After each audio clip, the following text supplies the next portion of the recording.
Hip Hop Citizen, let's go. I cook it up. Do the beat, set fire to loose leaf, pursue beats, two speak, cock the hammer to two-piece, put you to sleep. Man, y'all cats better wake up. Informants overrunning this game, rocking that makeup, it's horrifying that. We glorifying rats, they taking aim at the culture. I hit the floor and fire back, I won't aim twice, my aim nice. I grew up in the system, the distant man, and they tricking with game dice. Snake eyes, snake lies, take lives in plain sight. They bad with it bad, man, them bastards ain't right. Snuffing our youth before they produce and take flight. Ain't nothing left to do except fight.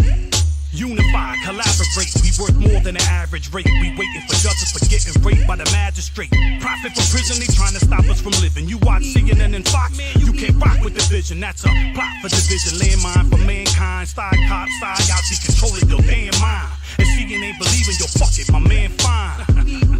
Then stand blind. But yo, I'ma keep it moving. There's too much room for improvement, supporting the movement. I breathe life while y'all abuse it. This is 99% for the culture, 1 for the music. Y'all talk a good grip, but don't do shit.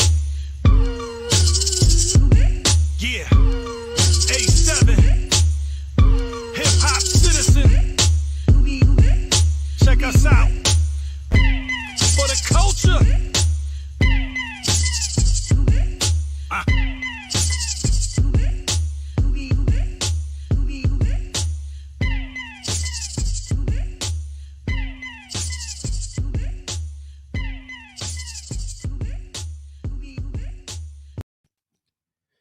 Yeah. Welcome to Hip Hop Citizen. I'm your host, Dialect 718. What the fuck? Let me get this. Man, invisible. Let me get this damn logo out of the way. I don't know. God damn, ladies and gentlemen, what the fuck? That is an anniversary shout out from Don Juan. And you know what, Don Juan? I think we're gonna start calling the show Friday Night Live with David Simon and Dialect 718. Yeah, we gotta do a little Brooklyn takeover, man. That's what we gotta do. Come on now, we the only ones up here now. We the ones Tuesday nights. Check it out, Tuesday nights, hip hop classics. Last week was Dialect selection. This week I picked the playlist, and I think we did a thorough job in entertaining. And if you out, and the Twitch feed is up, man. Twitch feed is up. Oh, you can go and review it. Yeah, the Twitch feed is up. I mean, he texted me asking about the Twitch feed is up. That's what's up. You got to go and check us out. This Tuesday, we're going to step up 86 to 90s. You know, something you probably still before you kids were born, but that doesn't change anything.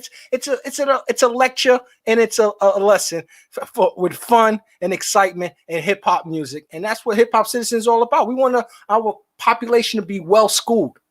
Correct, and we promise you will be more music than talk on this. You know what I'm saying? You don't have to worry about on Twitch, you don't have to worry about the stream being cut off because the music is there.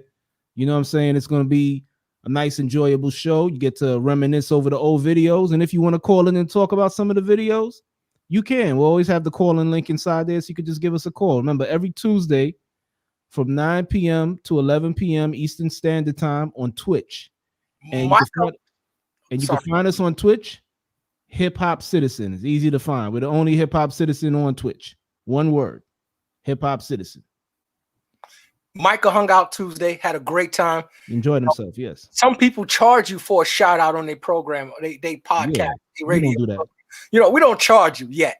All right. Yeah, you got, they ain't gonna name no names, but you got people up there, man. Hey man, you gotta send a super chat. You gotta send a super chat to talk. We don't do all of that, man. We got our Cash App up there, but we ain't activating it just yet. Yeah, but we let you, the listener, become co-host. As of the anniversary tonight, things are going to change in the coming weeks. So you need to be here, get your free stuff before it starts to cost. I'm telling you, we're hot out here. The 1 year we're going to have clips to show you exactly what we've been doing. We getting people calling out from all over the world. And it's about time that you guys out there recognize. Check us out Tuesday, 9 to 11. Great show, guys. That was always a great show, man. Thanks, David. Thank you, Don Juan. Welcome to the show, brother. Oh, man, it's always great, man. Great to see a good warm-up. Good. I like your advertisement. Friday Night Live all over. Yeah, we came on the screen. We came on the screen. We was all blocked out and shit, man. We was like, oh, man. It was a slow warm-up, I bet. Yes, exactly. We all good now, baby. I just want to say shout out to Jay Cruz, man, and congratulations on Tying the Knot.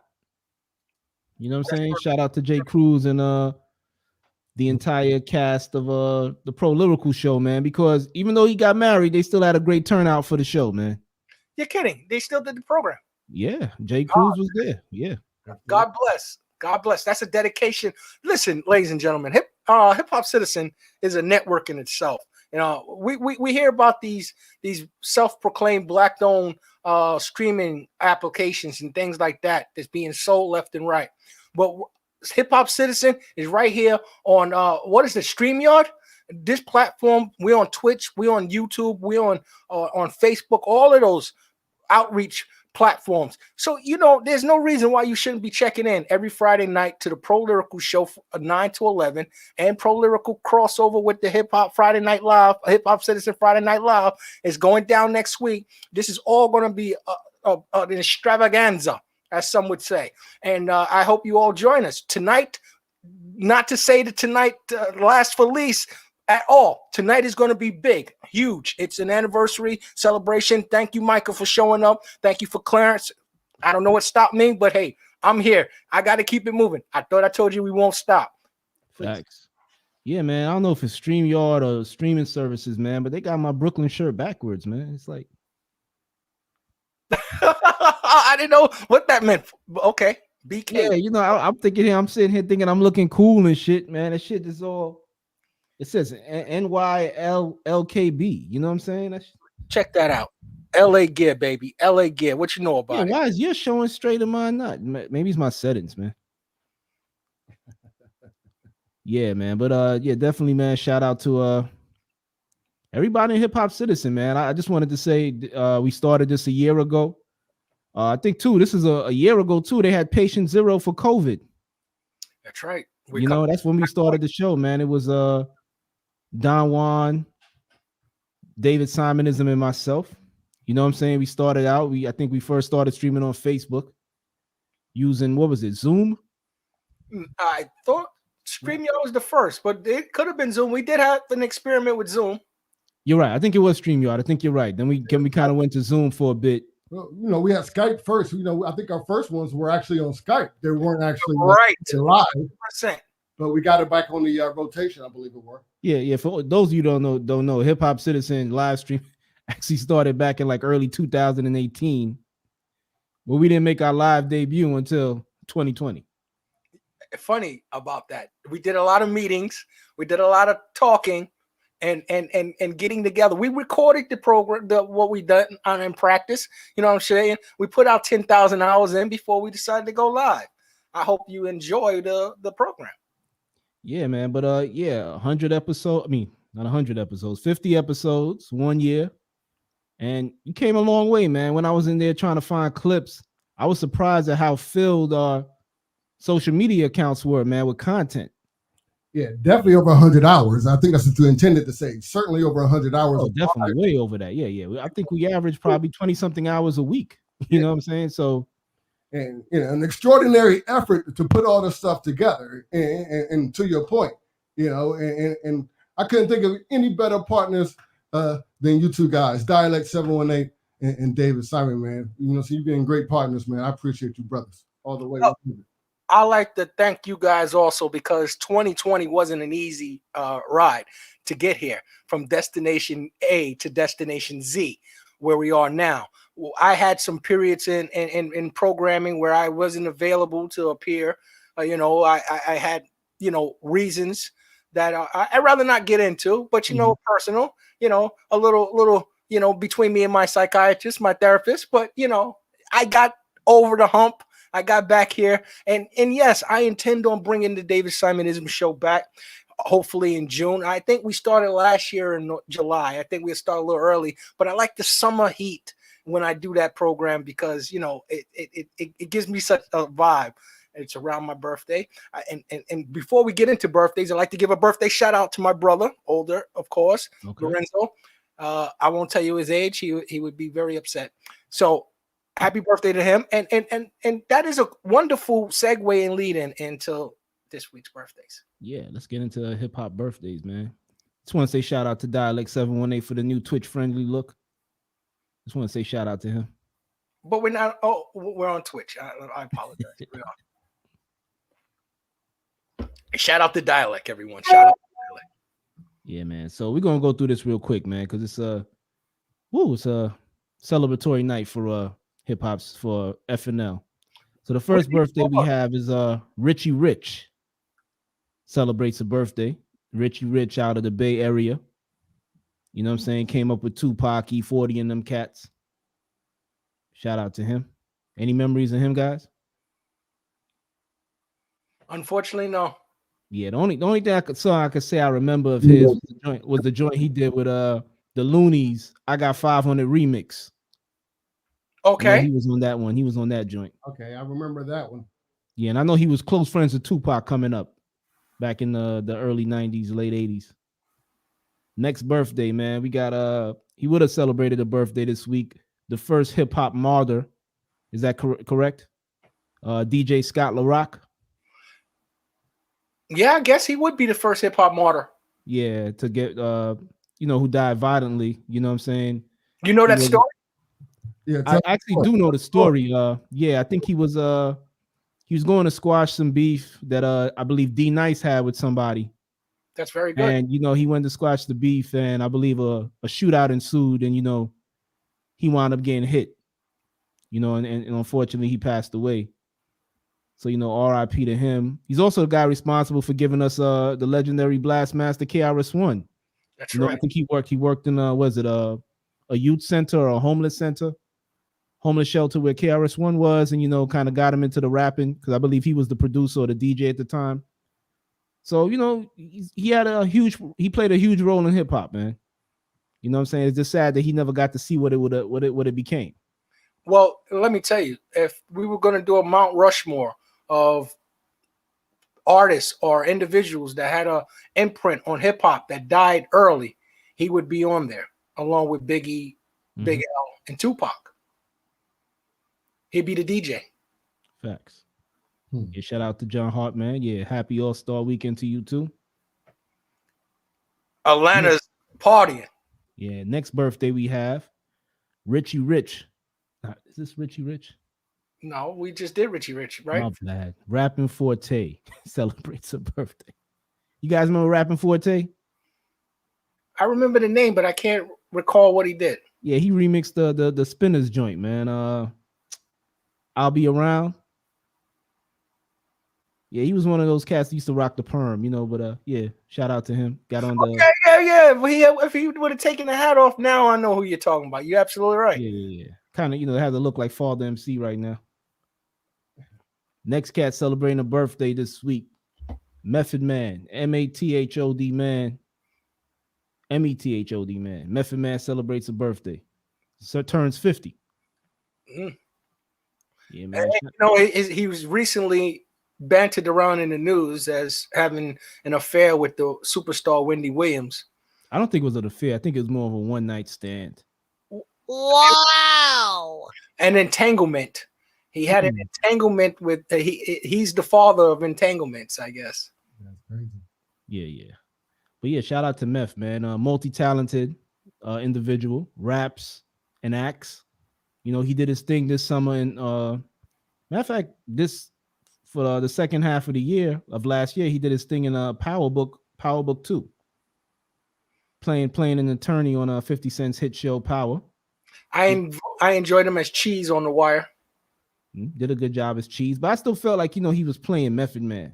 You know what I'm saying? Just Method Man in Baltimore. Interesting. Like you get to see his real acting chops. You know what I'm saying? He's actually playing an attorney, something outside of his character. And also, man, he also proved that he could get on the track with some of these new cats and body a beat with them, man. Because he did a joint with Conway, and he was holding it down on that joint.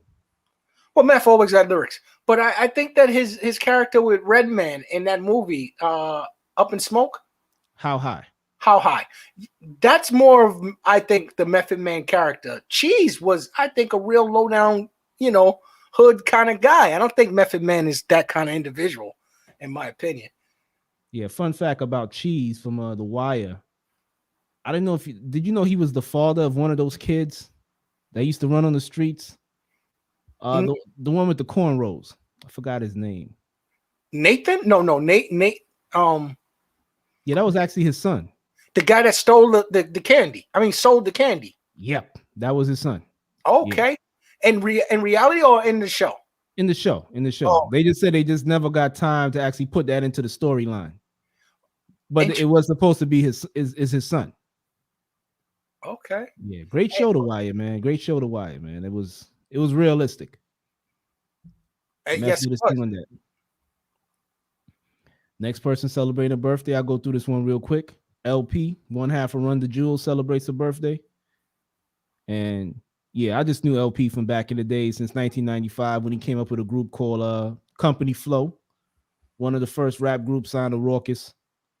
You know what I'm saying? He's big and on the ground. Now he's getting his mainstream success, you know, with him and Killer Mike. You know, with the dynamic duo that they have in Run the Jewels. So shout out to LP. You guys familiar with his work? Only to Run the Jewels. Only to Run the Jewels. Yeah. He was in a group back in the day called Company Flow. Next person celebrating a birthday, Tone Loc celebrates a birthday. A true hip hop legend. Absolutely. True hip hop legend, man. And do you guys know who penned some of his biggest songs? Young MC. There you yes, go. Young MC. Young MC wrote a Wild Thing, and I believe it was Funky Cole Medina. Nice. Yeah. Shout out to Tone Loc, man. I seen him the other day in Poetic Justice, man, where him and Tupac shared baby mamas, and another baby daddy came out, and they beat the brakes off of Homeboy, man. Shout out to Tone Loc. Poetic Justice, great movie. Shout out to everybody that shared the link. I appreciate that. Word, man. Shout out. Next birthday we have this cat right here, Grandmaster B, celebrates a birthday. David Simon knows who this is. Grandmaster B celebrating a birthday? Yeah, I know David Faustino. Is that it? Yeah. AKA Bud from Married with Children. Believe it or not, guys, you probably saying, why is he up here Hip Hop Citizen birthdays? Dude actually had a rap video out back in the day. Grandmaster B. What's that?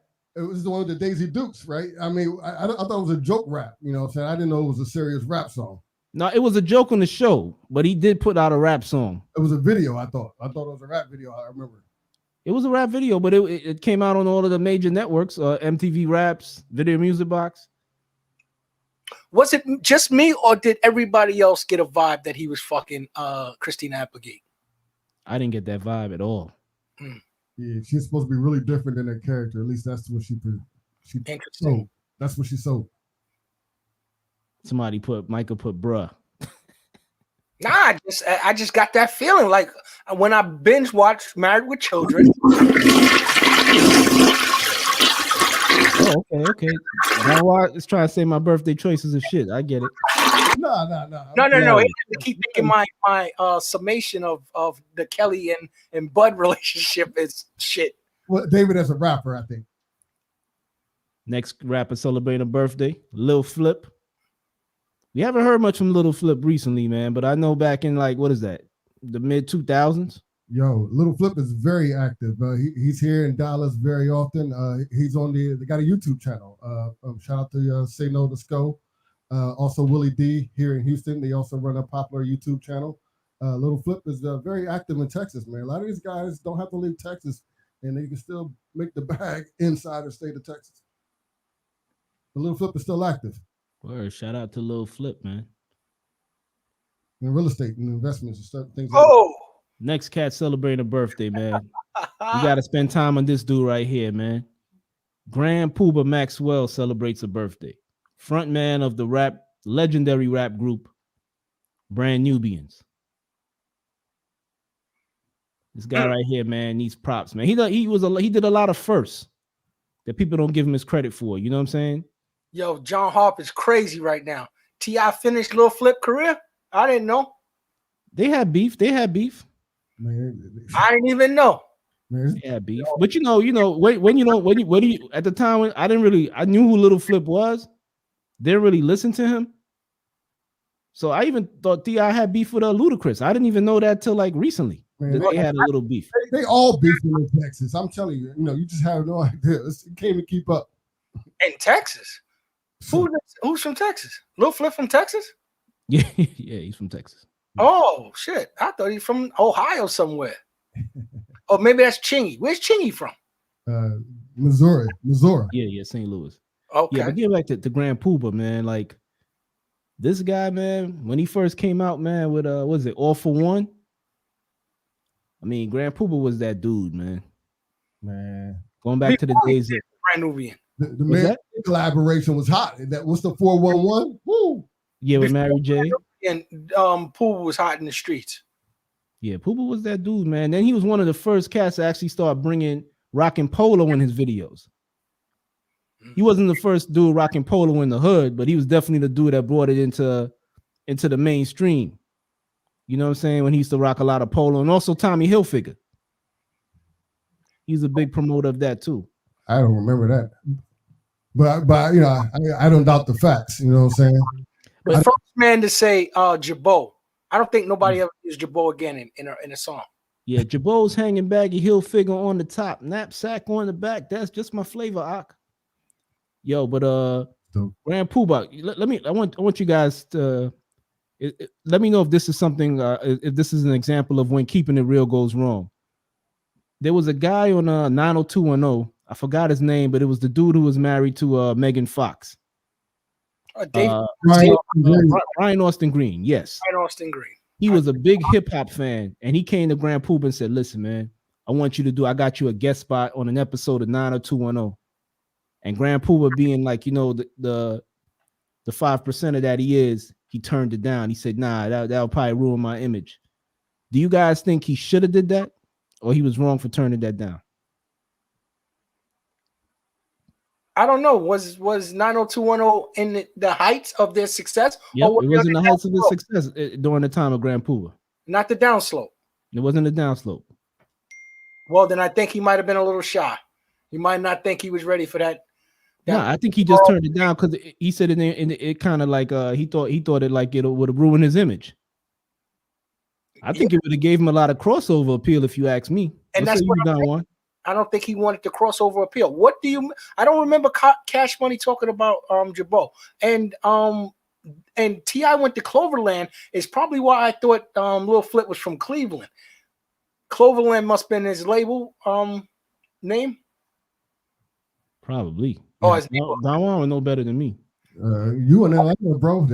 I'm not hip to Cloverland. I ain't first time I heard of it today. I moved to Atlanta in my 40s, man. I'm from Cleveland, but I don't know anything. Cloverland. It's not Cleveland. Is it a typo? Did somebody meant to say Cleveland? I remember him rocking Clovers, so I'm thinking that's where his neighborhood is called Clover. Yeah, but going back to Grand Pooba, Don Juan, would you have turned down the opportunity to be on 90210 back in the early 90s? It depends at what point. There's different peaks because this show went on for so long. It was during the heights of the show. Because think about it, when Grand Pooba went solo, that had to be like 1992, and 90210 came out around that time. That was the height of the show. Well, I'll tell you, then the answer is no, because I remember I was a fan of 90210 until they kicked Vanessa Williams off. After that, they dropped the black girl off, and I was like, man, forget it. I ain't watching that show. Vanessa Williams was on 90210? Not the other Vanessa Williams, the rock. New Jack City Vanessa Williams? Yeah, New Jack City Vanessa Williams from 90210. She started the show out. Yeah, ladies and gentlemen. And they kicked her off, and then I stopped watching the show. And I was like, man, forget that show. Don Juan is a true fan of the show.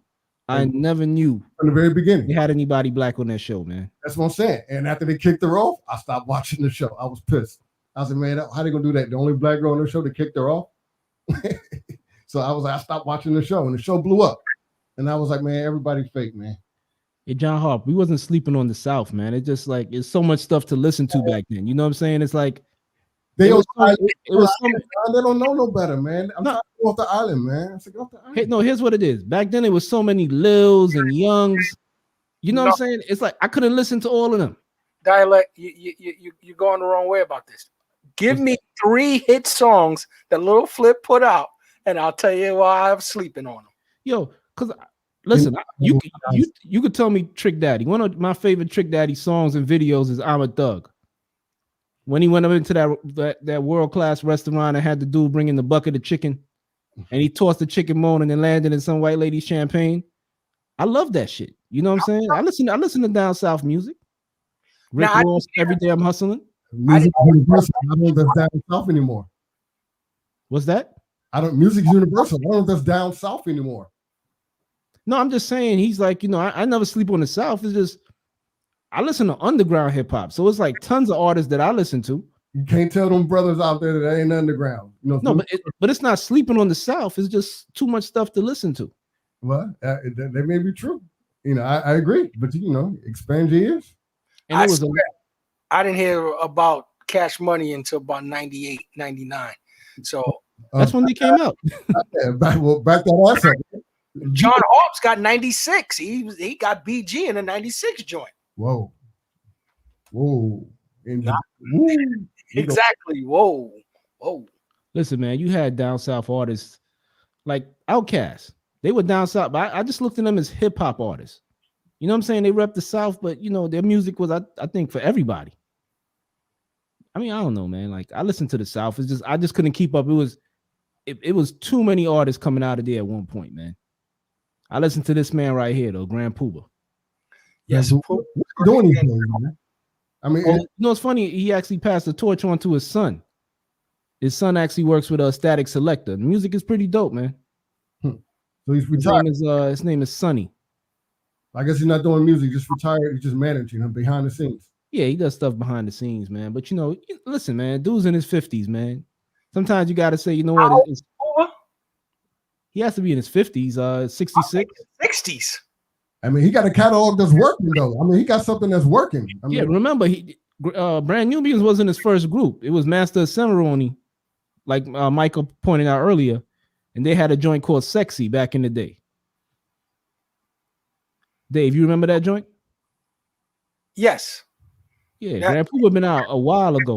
Is that the video where he jumps out the BMW? Yeah, and he goes, "Hey, pretty mama, you look sweet." You do like Vado. Sean, he look like Vado. He do look like Vado. What up, Sean? Yeah, he do look like it. Like that could be Vado Pops for you know, man. Allegedly. Allegedly. We gotta play that video next week, Dialect. It shit was funny. Next person celebrating a birthday, man. Before there was Eminem, there was Milkbone out of Newark, New Jersey, man. Shout out to Milkbone, man. What's going on, Sean? Sean P. Yeah, I guess nobody else had anything to say about Milkbone, but I know he had joints like Where the Party At. You know what I'm saying? I don't remember that one. I remember a club called Milkbone. That's it.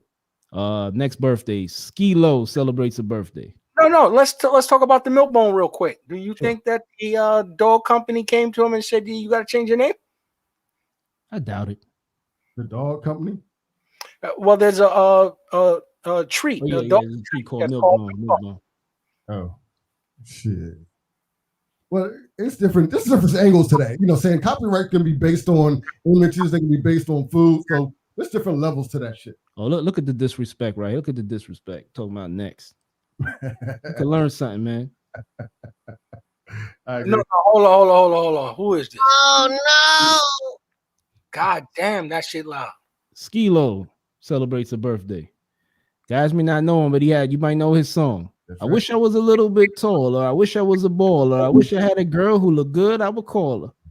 Yeah, that's my shit. Hope he owns the rights to that. Yeah, I hope he copywrote that song because that shit is in every commercial you could think of, man. Yeah. He might be the smartest brother in hip hop if he owns the rights to that. Yo, speaking of copyrights, did you guys see Hip Hop Uncovered when Deb Atney's brother Bimmy said he was A&R for LL Cool J when he dropped one of his albums, and he said, "Yo, you should call your album Greatest of All Times, man, the GOAT." He was actually the first person to call the Greatest of All Times the GOAT, and he said he wished he had copyrighted back then because everybody uses that to this day. So I hope he copywrote this song Skilo, man, because this shit can make a lot of money off commercials right here. Absolutely, one hit is all he needed. So why LL didn't name his album the GOAT? No, he named his album the GOAT. Oh, he did. Yeah, because the dude who was his A&R, Bimmy, said he was a big fan of street ball, and one of the guys he looked up to was Earl Manigault, who went by the the GOAT. Not because they called him the greatest of all time, because nobody couldn't say his name, so they called him the GOAT. But then I guess he realized GOAT is just the acronym for greatest of all times. So he looked at him and said, yo, you the GOAT. You need to call your album the GOAT because you the greatest of all time. I don't even remember this whole album. Neither do I. Saying that I'm the greatest of all time. I think that joint was when he had the joint like they call me Big Ellie. Some shit, man. That was when LL Cool J, wasn't really checking for him at that time. Well, we're gonna have to check that one out because that's interesting. Next birthday, Papoose celebrates a birthday. He did a freestyle. We should have probably lined that up because it's not a song. Okay. I mean, yeah, like I don't really keep up with the freestyles out there. Okay. Yeah, shout out to Papoose, man. I go back with Papoose from like since the B-Cat days, man, back in 1997 when Papoose used to run with DR Period, who was MOP's producers. And dude did his thing, man. I just think I think he's one of the greatest MCs to come out of New York. But do you guys think he was too lyrical to be commercial? What do you mean? I don't think he had a shot. Why not? Because he wasn't from the South?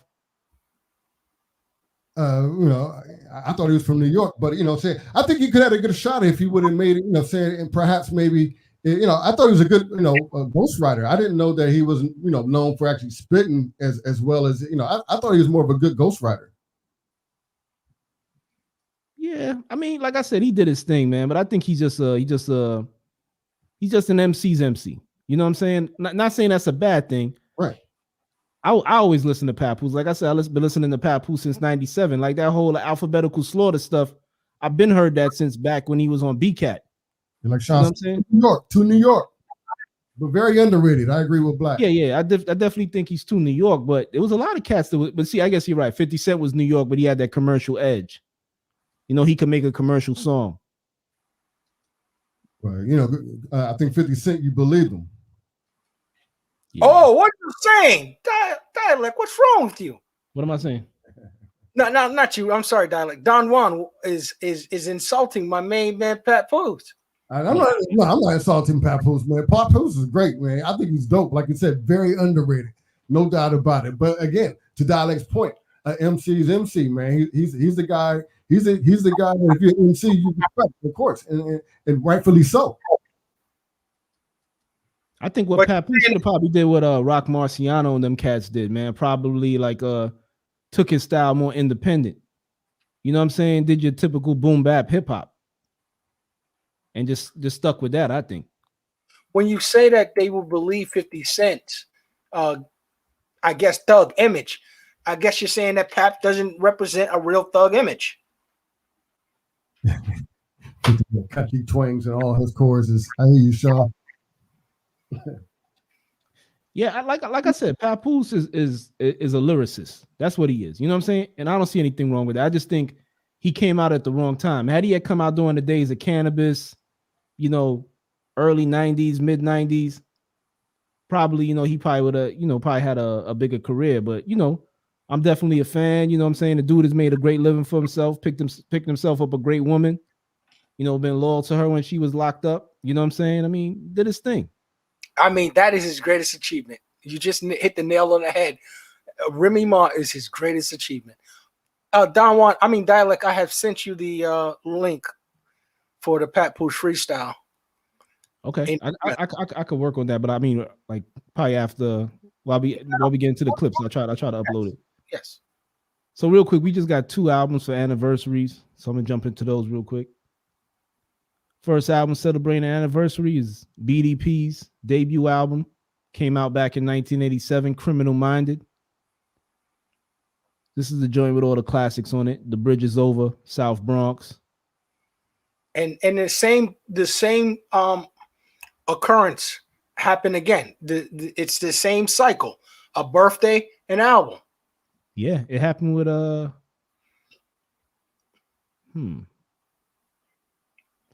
else we talking about? Birthday and album. We've done several individuals where the artist's album, birthday, it was in the same week of their album. Yeah, that's happened a couple of times. I think it happened with Lord Finesse last week.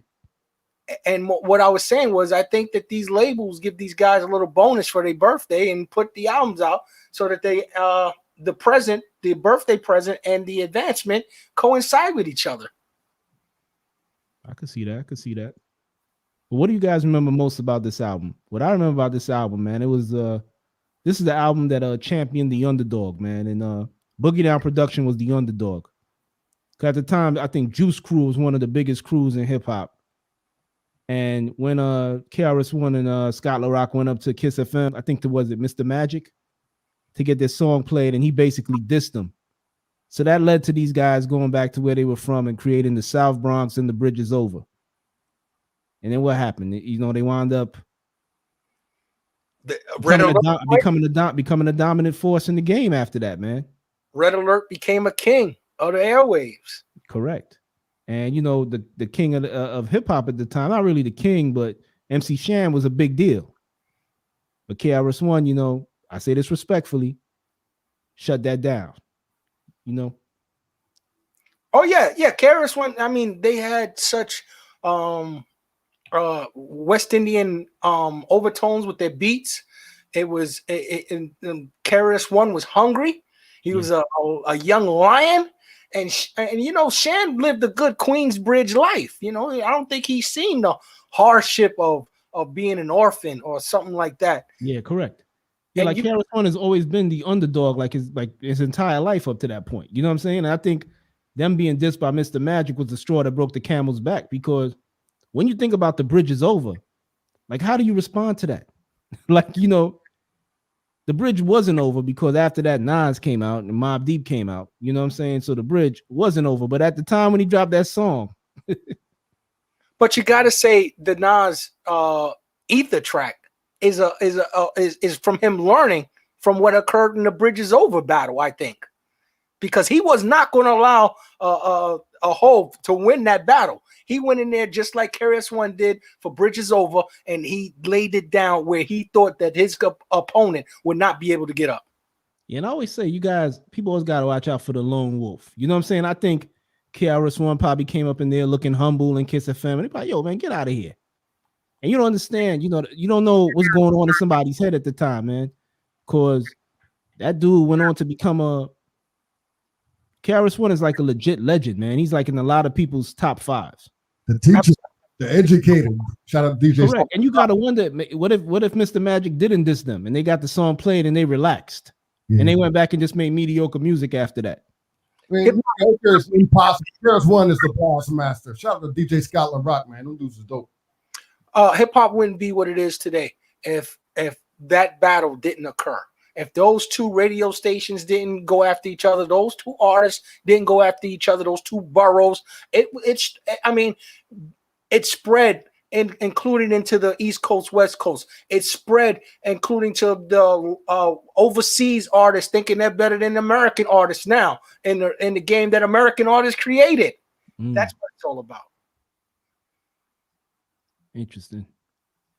Yeah, man. But shout out to Boogie Down Production. Shout out to KRS-One, man, because he's still going, man. Yes. I seen KRS-One perform live one time. It was a real thorough hip hop performance. He had guys spinning on each other's heads like the 80s breakdancing. He kept all of the elements of true hip hop in his shows, except graffiti. Unless, of course, he could find a wall somewhere. I'm sure he could have tagged, but that was the only one that was omitted. Graffiti was the only art that was omitted from a KRS-One show. Yeah, I went to see KRS-One perform when him and Buckshot from boot camp, they were doing a show in the DC 930 Club back in Washington, DC. Yeah. And some of the artists they had opening up for them, one of them was Eminem. I know I always told this story, man, and that's the first time seeing Eminem live. But when KRS-One came out and did his classics, man, he tore down the house, man. I mean, I saw him in DC one time, man. He shut down. I can't remember the club. There's a hole in the wall. Shut it down for blocks. Couldn't even get in the place, man. Yeah, I think we was all in the same concert, man, because that was like a big deal around Howard University, because the 930 Club was like walking distance, and everybody was in there, man. It was packed. Yeah, man. KRS-One, I believe it was Buckshot, Royce the 5'9", Eminem, and mind you, this was back in like 1998, or 97. But there were other groups out there, but these are the ones that I remember. But yeah, KRS-One, man, definitely a performer, man.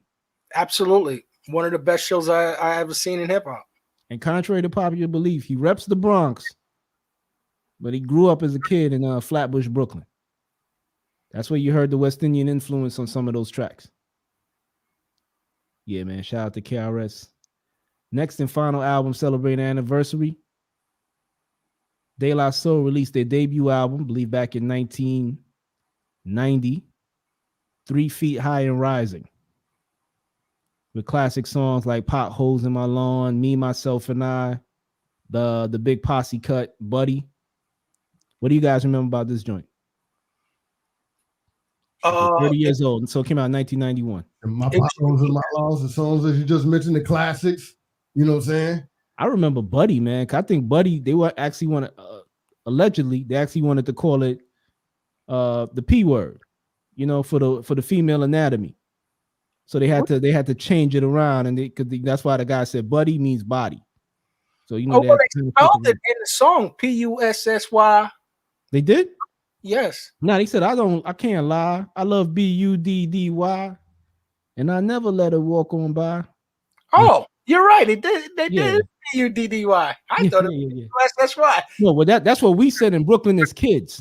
You know, when we found out what it was, that's what we used to say. I remember when I was in the lunchroom in junior high school, we was banging on the table, singing it that way. Security guard couldn't even stop us because he liked the song too. He was like, "Yeah, keep going." Your potholes and my lawns on my joint. That beat, yeah, that was so different, man. Hard, man. Yeah, Me, Myself, and I was dope, man. Oh, my favorite one. My pops like that one. Yeah, man. Shout out to them, man. Question. What's that? If they had to do it all over again, you think they'd still make these albums? Absolutely, man. I mean, as much as, you know, it was hard for them to probably make money off of it because of the sample clearance and being on Tommy Boy, you got to understand, like, their name is, like, cemented in history, man, for the music they put out. You know what I'm saying? So even if they didn't get compensated the way they would have liked, just being, like, a hip-hop legends are good enough for some people, you know? And people still talk about them because they were on that cartoon recently. What was it, Teen Titans? That's right. Fighting to get their music back. I don't think none of those kids watching that cartoon know who the hell they were. You know what I'm saying? It's kind of like us when we was watching Scooby-Doo and they used to throw the Harlem Globetrotters on there. And we used to be like, yo, who the fuck is this? Or Don Knotts. But, you know, to see De La Soul still being in pop culture is pretty dope.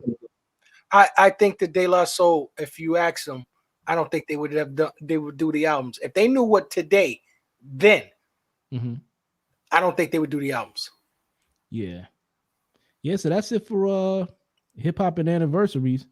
So Dave, is speaking of is he calling in? Because I got the video queued up. Can we premiere it, or is he gonna call in? I don't know if he wanted to call in and premiere it. We can premiere it. I got it lined up. Okay. Let's do the Papoose freestyle. Yeah, I actually got to go look for it because I'm running two things right now, so I didn't get a chance to look for it. I wanted to save that for later on. Or okay, we can play it twice, right? Yeah, we could play it twice. Boom, there it is. Here it is, Delgado After Hours. The Delgados After Hours.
Nigga, I came for the profit. Call for a verse, I'ma need that deposit. 500 bands in my closet. Watch for these hoes, yeah, that pussy be toxic. Fuck all the talk, we ain't with the gossip. My flow is exotic, nigga, I blow like atomic. My ratchet bionic, we moving faster than Sonic. I hit the earth like a comet. Trust me, these niggas don't want it. Move like a swarm and sting like a hornet. I am a boss, I am a king. I'm a young nigga, I'm doing my thing. I let my hammer go ring. Nigga, I came with the gang. I like to stay in my lane. I ain't about selling no cane. I'm on some new shit, stacking my money, Black Mafia juice shit. Looking no hard, but ain't gonna do shit. If it pop off, I'll get your whole crew hit. Facts, my nigga, that ain't no threat. We putting on for the set. I'm taking aim like a vet. We taking off like a jet. Look, it's a bird, it's a plane. Nope, it's the prince of the game. Put some respect on my name. We burning hotter than flame. Like father, like son, we one and the same. Came for the cash and left with the fame. Nobody move, nobody get hurt. Everybody lay down, face in the dirt. Young nigga putting in work, pulling off the lot like skirt. I go berserk on the track. I spit a verse like crack. I pimp the game like a Mac. These niggas better than us, that's cap. These niggas better than us, that's cap. After hours, nigga. You know what it is. Like father, like son, album coming soon. Let's go.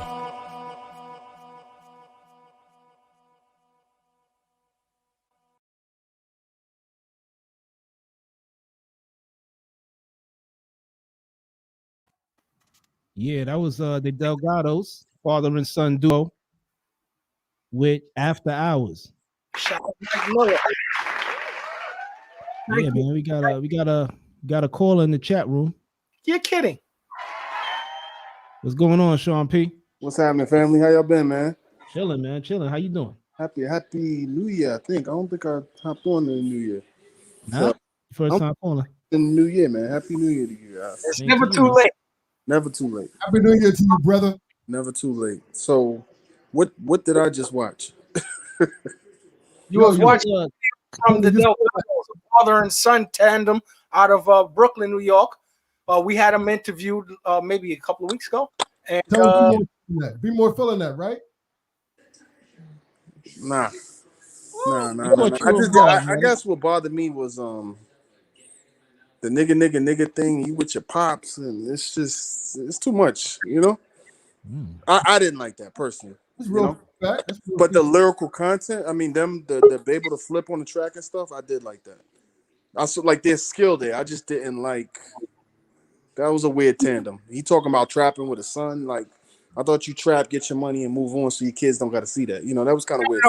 I think the terminology trap is the lyrical. They're doing an album together. That's the trap. That they're hustling together. Yeah, That's actually fucking crack. yeah, it's just different. It's different because there's a what are those brothers tandem? The ones out of Buffalo or Rochester. We talking about Conway West Side Gun. No, not them. Sorry, no, not Griselda. This is like he's a heavyset short kid. The younger brother and the older brother is like Slim. They've done freestyles on Funk Flex and stuff. I can't remember. I can't think of the names right now, but yeah. We got another call in the chat room. You want to bring him in, Donwa? Yeah. What's going on, Jim? How you doing? I'm good. How are you? Chilling, man. Hey, Bill, where you calling from, brother? I'm from Memphis. Yeah, I know he's called before. Okay. Yeah. Well, we were who Sean P was talking about. John P was talking about Smooth the Hustler and Trigger the Gambler. Are y'all calling me John B? No, I don't know that. John Yeah. B? No. We got somebody else on the call named Sean P. Oh, okay. Yeah. All right. But do you want us to call you John B? I don't have a problem with calling you I John B. really don't. No, it's Jim. It's Jim. If I have to be, All right. If I have to be illustrated with the R&B, like I would rather be in the confines of, say, a Jagged Edge, Genuine, Maxwell. R. Kelly, Maxwell. Not John B. I mean, like, you got to upgrade me to like an A-. Are you a vocalist? No, I'm not. But I do love R&B, so I mean, you know, kick me up a notch. I don't know. Okay, I'll take you up all the way. Who's the young lady in the background? That's my wife. You don't get to see her. No, I don't need that kind of drama tonight. All right, you probably. It sounds like she wants to be introduced to the crew. Yeah, but I'm not trying to do that right now. Like, Okay, Jim. Jim, what part of Memphis are you from? I'm from Orange Mound. Say again. Yeah. Okay, that's what I like. That's the That's what you fun right wanted. there. That's what you're pimping me out for. Is for pictures of my wife. Okay, all right, I got you. That's cool. No. That's cool. She's a beautiful lady. How long have you been married? 3 years this month. It's coming up to 3 years. St. Patty's Day. Congratulations, man. Thank you, sir. Okay, I appreciate March that. 17th, in 2 weeks. Yes, sir. Happy anniversary. Yeah.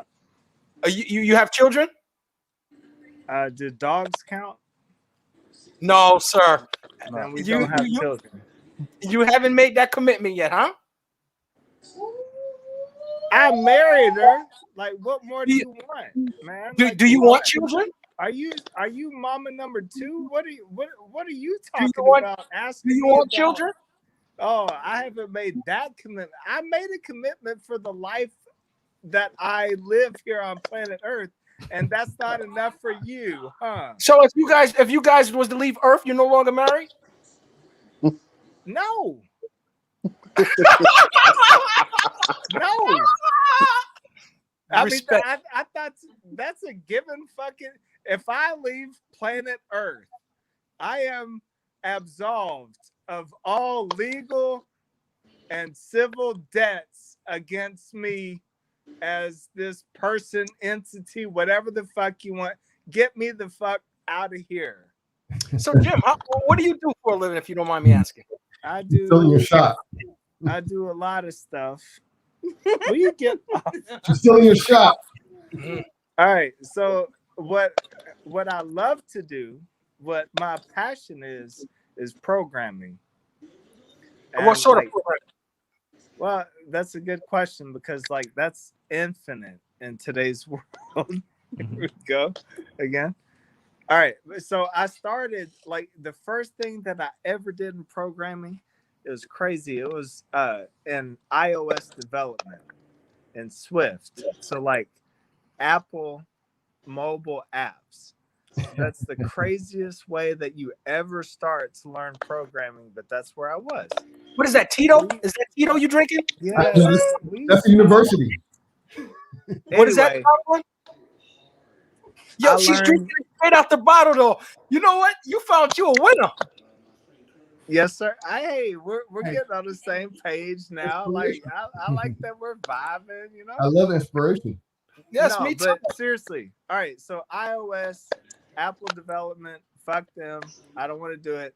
And I got to what I really wanted to do, which was browser automation and data mining.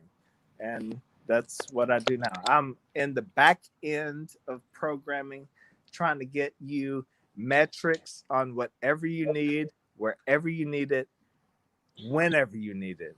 That's fantastic. Let me ask you, Jim, are you a mask wearer? Am I what? Do you wear your mask? Do I wear my mask? Yes. When you go out in public, do you wear a mask? I mean, I guess the aesthetic answer is we all wear masks. Right. But, I want the I Jim go out honest in answer. public. Are you talking about the COVID fucking mask? Like Yeah. this mask? Like on Yes. Sub-Zero, but you know, Your ninja Yeah, mask. no. You wear your ninja mask. you have to.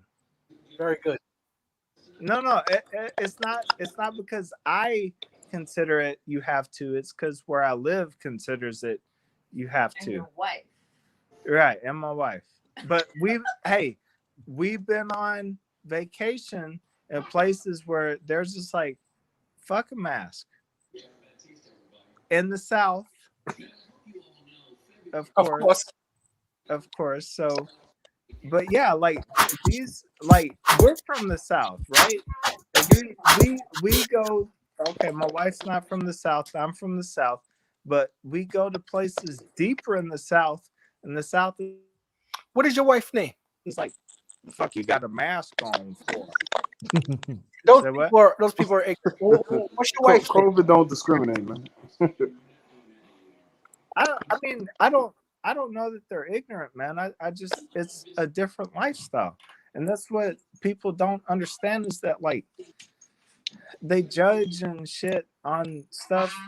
They don't even put their themselves in that same perspective. You know what I'm saying? Like women, you know what I'm saying? Like they were considered property less than 100 years ago.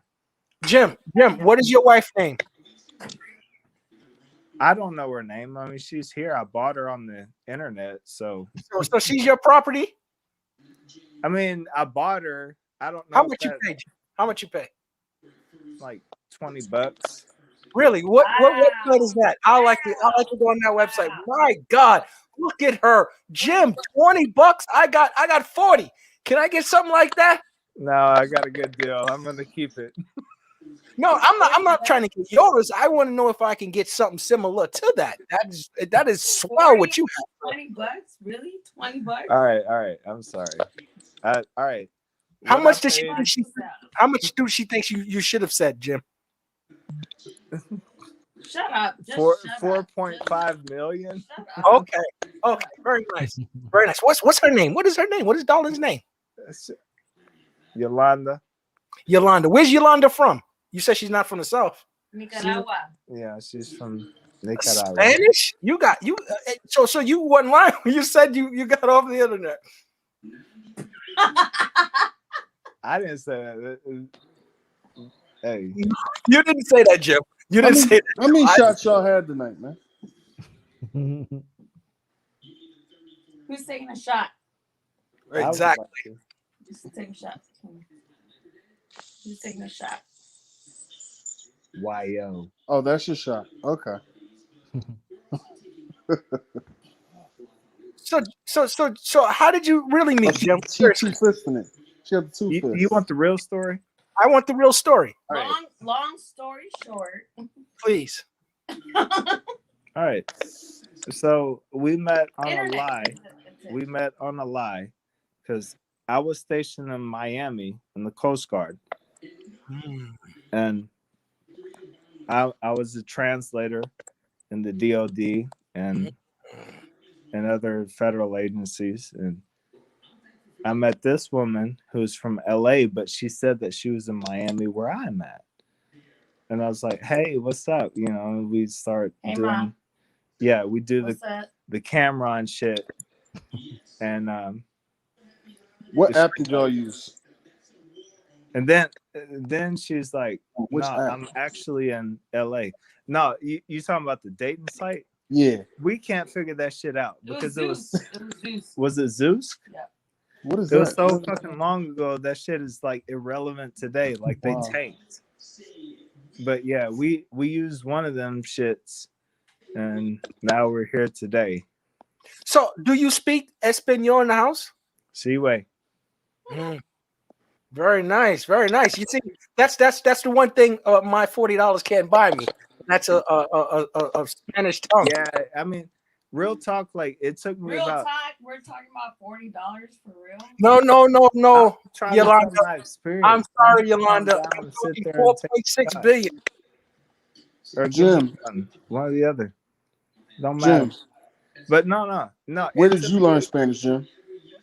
It took me. I spent like almost 2 years in Mexico, and like, I don't think that I was comfortable until like probably 7-8 months in Mexico before I was speaking Spanish, and I knew like a decent like I think I knew the average like American level of Spanish before you go to Mexico. Like if you had gone to college, you know my level of Spanish.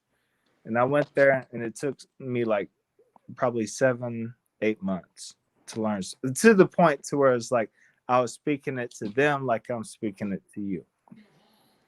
Yeah, I'll tell you honestly, 7 to 8 years in Mexico and I'll still be eating burritos because I wouldn't know how to ask for anything else. Spanish is very complicated to me.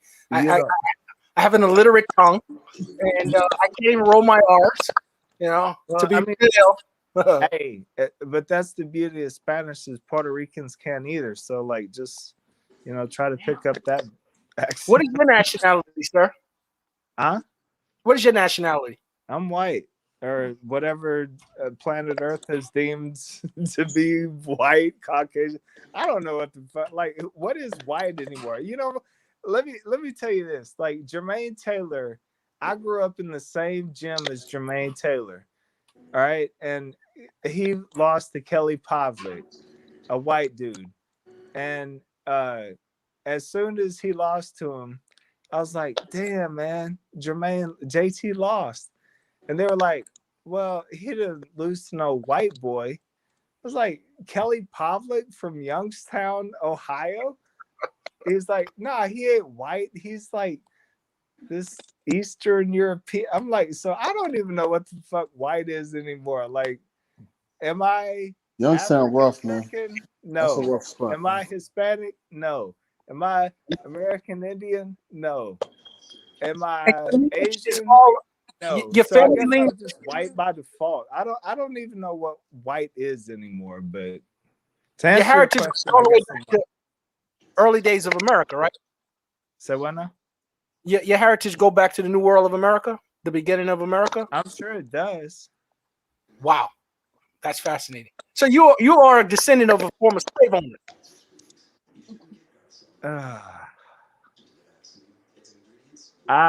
I don't know. Like my surname is French and German, so I don't know who won that side of the argument. Fair enough. I understand. I mean, I don't know where you're getting at. No, I no, no, never no. owned a slave. My No, parents not you. never owned slaves. My grandparents never owned slaves. So I don't know how far you need me to trace up the Okay. tree. No. Before, No, I was just you know? your Mississippi roots ran deep enough that they were some sharecropper slave owners at some period of time. They hope. So they No. I'm not saying that actually happened. I was just wondering. That's all. Just when I see my family is from the South as well, so I'm sure that they, at some certain point we were slaves. You understand? We're just looking for our old owners. We're looking for some reparations. And I want to know if you were a particular part of that clan or that sector of individuals. Did you ever watch the episode of Family Guy when Peter Griffin owned slaves? Exactly. That's and we needed reparations from what's the guy that created that show? Seth MacFarlane. Seth MacFarlane. We need to call Seth MacFarlane for some reparations for Peter owning slaves.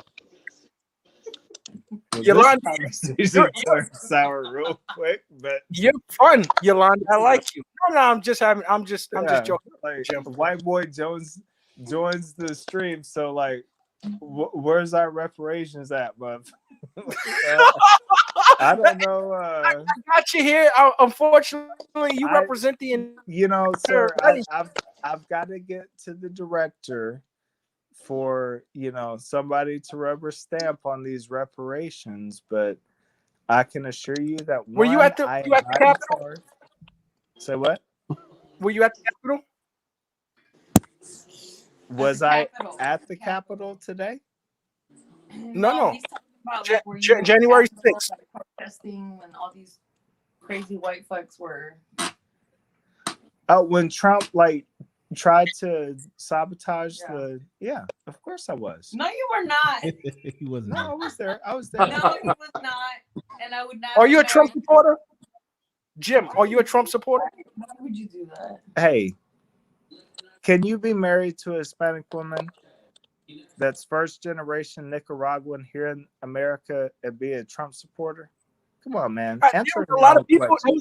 There was a lot of Hispanics that voted for Trump in Miami, in Florida. Answer your own questions before you ask me your questions, please.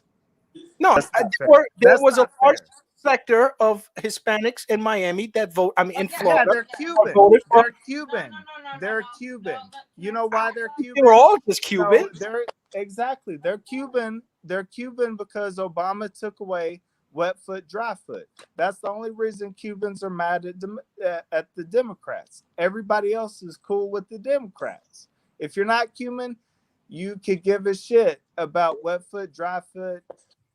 What are you saying? What foot drip? What are you saying? Yeah, it was. What's the term? Are I you don't know. going to tell the story? Yes, can I tell them? All right, tell the story. Give me the vodka.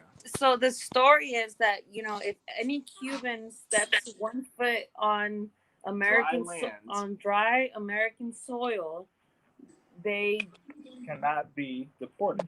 cannot be deported. But that's not entirely true. You see guys running on the beach. That is and- absolutely That is true. absolutely true. so they're trying to get past the beach and get to what? Up until what year was it that they Trump, 12. right? Up until 2012. No, 12 or 16. One of them two. Okay, 12 or 16. That's when they stopped that law, or when they right. Well, didn't Obama give a blanket dreamers policy to all those that were in the country, Yes, he did. those that were able to make it here to the country? So the Dreamer Act covered all of it, didn't it? But he said fuck you Cubans, and then when Trump allowed it, that's when the Cuban popularity ended up, when they became citizens, they ended up voting for Trump because they became that's the law. Once, even if they come through a tire, through a boat, whatever, as long Are as you a they- registered voter, Yolanda? what? Are you a registered voter? I was born and raised in LA. No. Oh, you're a registered voter. Yes, Voter. I am. I voted this Oh. year. Yeah. Okay, and it was for Biden and Harris. It wasn't for, yeah, right. It was not for. I'm in fucking buttfuck Arkansas. Biden Pence. I'm a Latina that has a profession, and these white folks don't like me out here. And I don't. What is your profession? Huh? What is your profession? Real estate. Oh, really? You selling real estate in buttfuck Arkansas? You call it? Buttfuck Arkansas.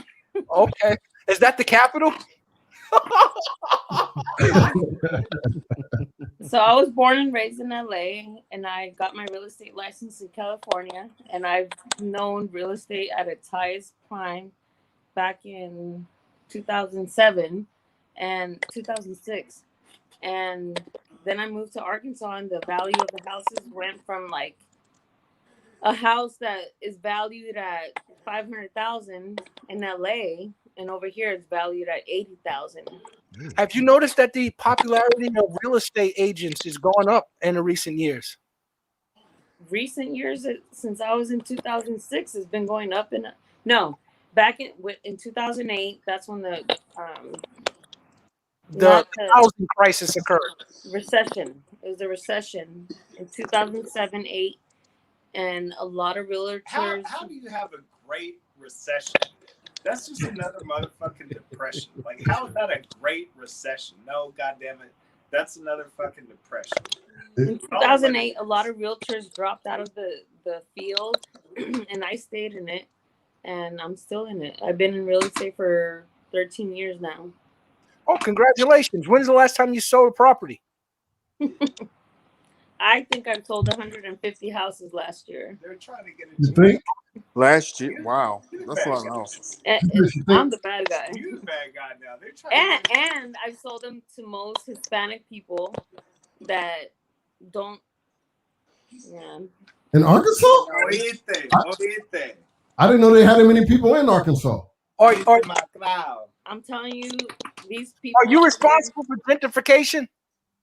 No, I'm responsible for getting people that are undocumented to still be able to buy houses here. So let me ask you a question. Let's say that they happen to be apprehended and sent back. Where does that property go? Well, we give them the option to either resell it, or they can either rent it out to somebody else, and we'll give them that option. They're trying to make. I know they're trying to make me out to be a joke. It's cool. No, not at all. I find you fascinating, Yolanda. I find you fascinating. I find Jim fascinating, and I love the way that you guys are real, true Americans, and you have opinions on the politics of the country, as well as you're a responsible individual. I don't know what that is in the background. Someone is trying to chew on the wire, but I don't think you're a joke at all. If we're laughing, I'm hoping we're laughing together. not at one another, because I'm sure that you can pick me apart as well. So we're just trying to get to know one another, Yolanda and Jim, which is, interesting. You're a married couple from Mississippi, or is it? Arkansas. Oh, no, where are you guys located now? I'm in Little Rock, Arkansas. Little Rock, Arkansas. Oh, so you are in the capital. You live next door to the governor? The governor's mansion is about 15 minutes from us right now. Okay, so they treating the Coast Guards real well. No. Did you sell your wife? Your husband the house? No, I didn't. And I told him that he should have had a mad inspection on his house. And if I would have been his realtor, he probably would have loved me more than a realtor. So you would have gave him a deal on the house, you say? no, I would have told him to have a fucking inspection on the house. Well, okay. And I would have gotten him a home warranty, termite, blah, blah, blah. People get to do. They get none of those things are retroactive? No. Y'all are clowning for sure. Y'all clowning. No, I don't know anything about the housing market. That's why I'm trying to ask you questions. I would like to get to know. Not that I would ever purchase. I think it's just too much work to keep a house clean. I have the Hey, Yolanda. Yeah. Are you enjoying yourself, or are you bored? I'm chilling. Where's my drink at? What is the taste for tonight?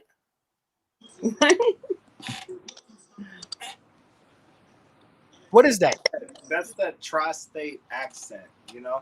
Tri-state. Oh, you now you're talking about my accent now, right? You're getting at my accent, my New York accent. Is it funny? Do Southerners find New Yorkers Northern accents funny? Yeah, we do.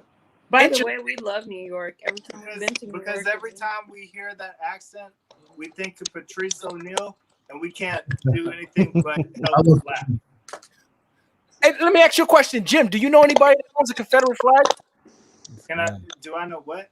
Do you know anyone that owns a Confederate flag? No, he does not. I do not personally. No, and he knows damn well that I'm not gonna be married to him if he knows anyone that fucking owns. I mean, I can't even know somebody that's got. No, you better not. No, he doesn't. That's South Carolina shit. You got to go deeper in the South before you get to me. Okay, that's what's up. How long is? I think you guys answered that already. Yeah, I'm gonna let you guys go because it's our anniversary, and I want you to wish us a happy anniversary, like we wish you guys a happy anniversary. Because we're too dull for East Coast people to pick on because we're not black. Is that why you're letting us go? No, we have clips that we want. Okay, dialect. Play the clips. Let's keep them on the show. I want their opinions anyway.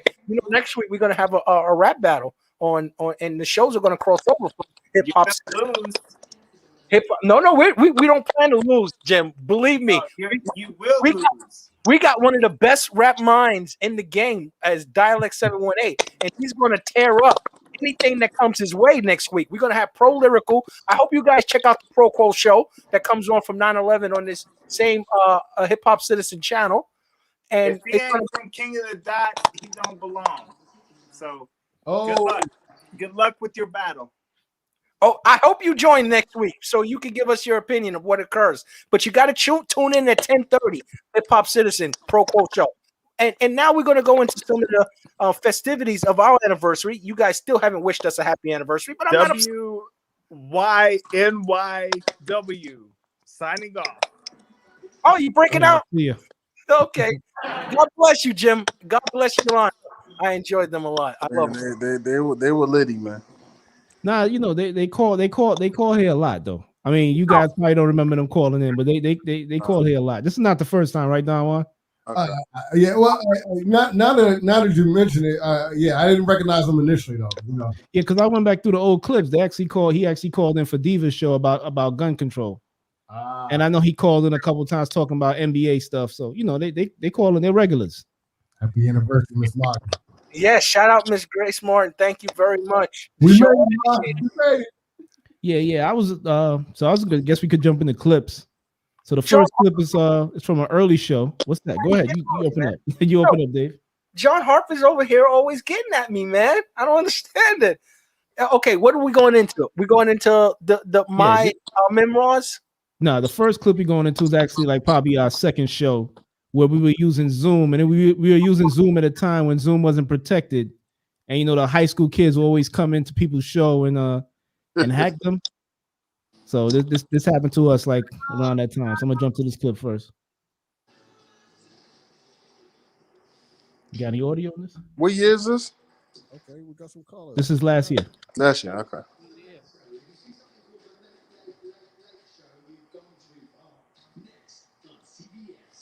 Trevor. Yo, what's up? Oh, welcome to the show, brother. What's up? Where you calling from, Trevor? California. Shout out to California out there. You look at my face. What's on your mind? What's going out there?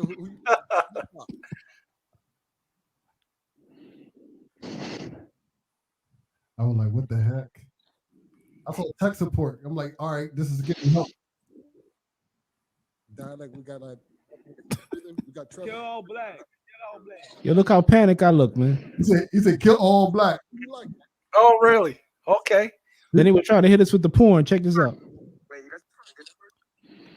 Travis Scott. You guys have Battletoads? You watch.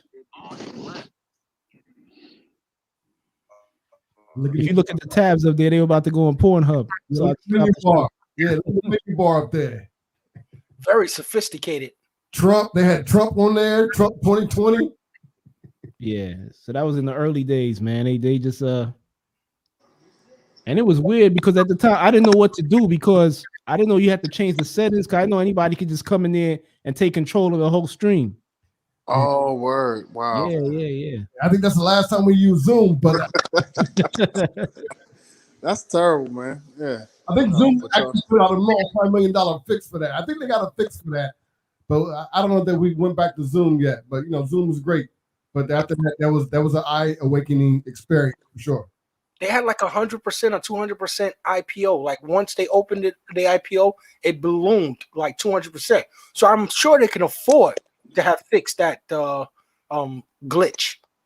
Yeah. But you know what it was with those kids? What they were doing was when a kid was in high school doing online classes, he would send the link to his friends. You know, and they will call in and just to, like hack people's classes to make people laugh and stuff. But you know, they got us good, man. It's a good thing I stopped before they put the porn on the screen. I would love to have seen the porn. I wish I would have stayed on to have the conversation with those gentlemen. Yeah, you're the right guy for trolls, you know. They were kids. Oh well, yeah. Luckily, I mean, we looked at the video and found out they were kids, but yeah, you know, they were some smart ass kids. I'll say that. Hey, Sean, you're gonna have to turn on the TV, or they're gonna block us. They're gonna or just mute your mic. Just mute your mic if you can. Or you can turn on the TV. You want to see Arsenio Hall talking about whatever. Yeah, I heard Coming to America came out this weekend. Oh yeah, yeah, it was fantastic. Yeah, really.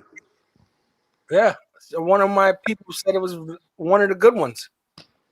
It only got 2 stars in the newspaper, but that's just them hating. Yeah, that's how it always goes. Yeah, well, you know they always go after Eddie Murphy, man. Even when he made Boomerang, people complained and said the movie wasn't good, but what it was is his all his lead characters were black people, and they had never seen anything quite like that. And which is what he always does. He did it for this one. It just came out. Absolutely. Oh, he did. Okay. Yeah. So a lot of people, if they don't see full representation, they like to knock it. Yeah. But he had the Louis cat in the first Coming to America. Yeah, and the Louis cat was in the second one too. That was funny. Oh, really? Yeah. Louis is still alive? Listen, they had pretty much everybody that you could think of was in that. Nice. They brought back everybody. Even I think the Soul Glow guy came back. Oh, the cab driver was Seinfeld. I think that was he might even be Jerry's brother. Oh, okay, yeah, he was in. Cab driver somebody because they made sure that he was in the movie. Yeah. So, what clip you guys want to jump to next? Well, let's give John Hart what he always likes. He likes me yelling at somebody or somebody yelling at me. Okay, let me find that one. Do you have the one with Mrs. on? Yes. It's when we were discussing entanglements with I think it was between it was the Jada Pinkett story and Will Smith. So let me jump into that clip.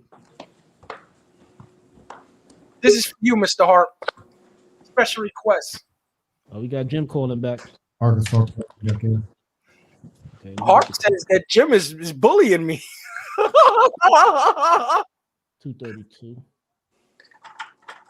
All right, let me just get that clip ready. We see you, Jim. Hold tight, Jim. We see you in the green room. We just want to get this clip out the way. All right, so let's jump into the. But see, in my mind, that makes it worse. Okay, my bad. Gotta share the screen.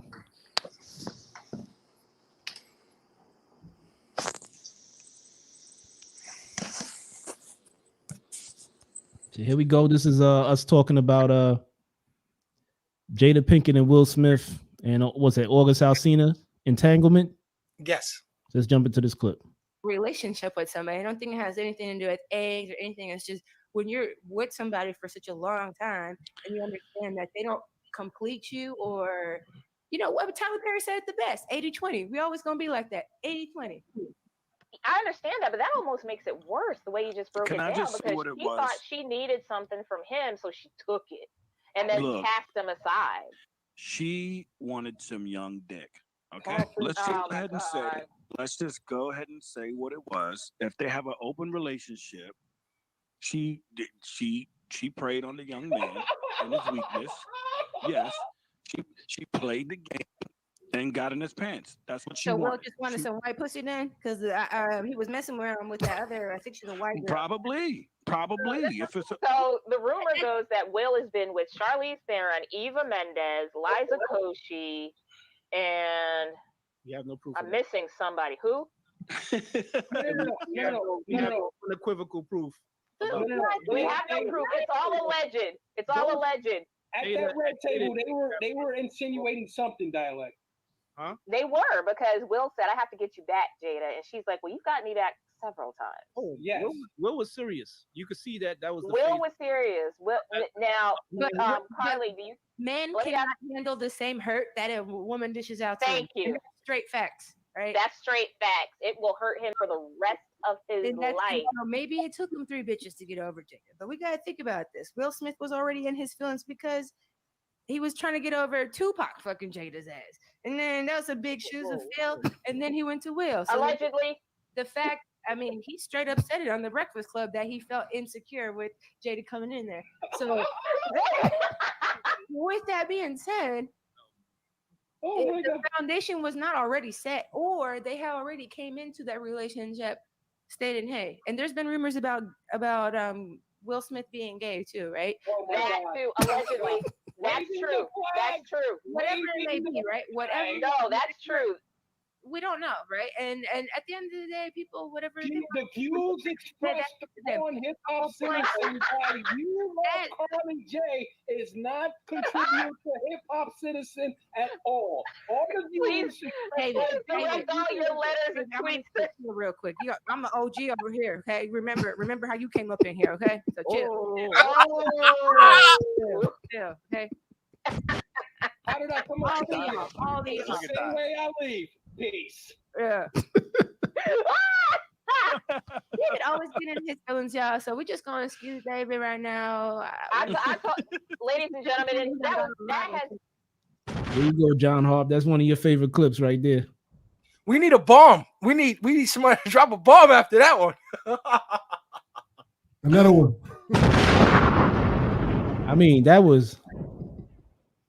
I mean, just talk about somebody not having any radio experience, just throwing out rumors out there without saying allegedly. Will owns StreamYard, by the way. He does. After that, yes. Man, I shout Carly out. She kept it real. She put me in my place. Huh?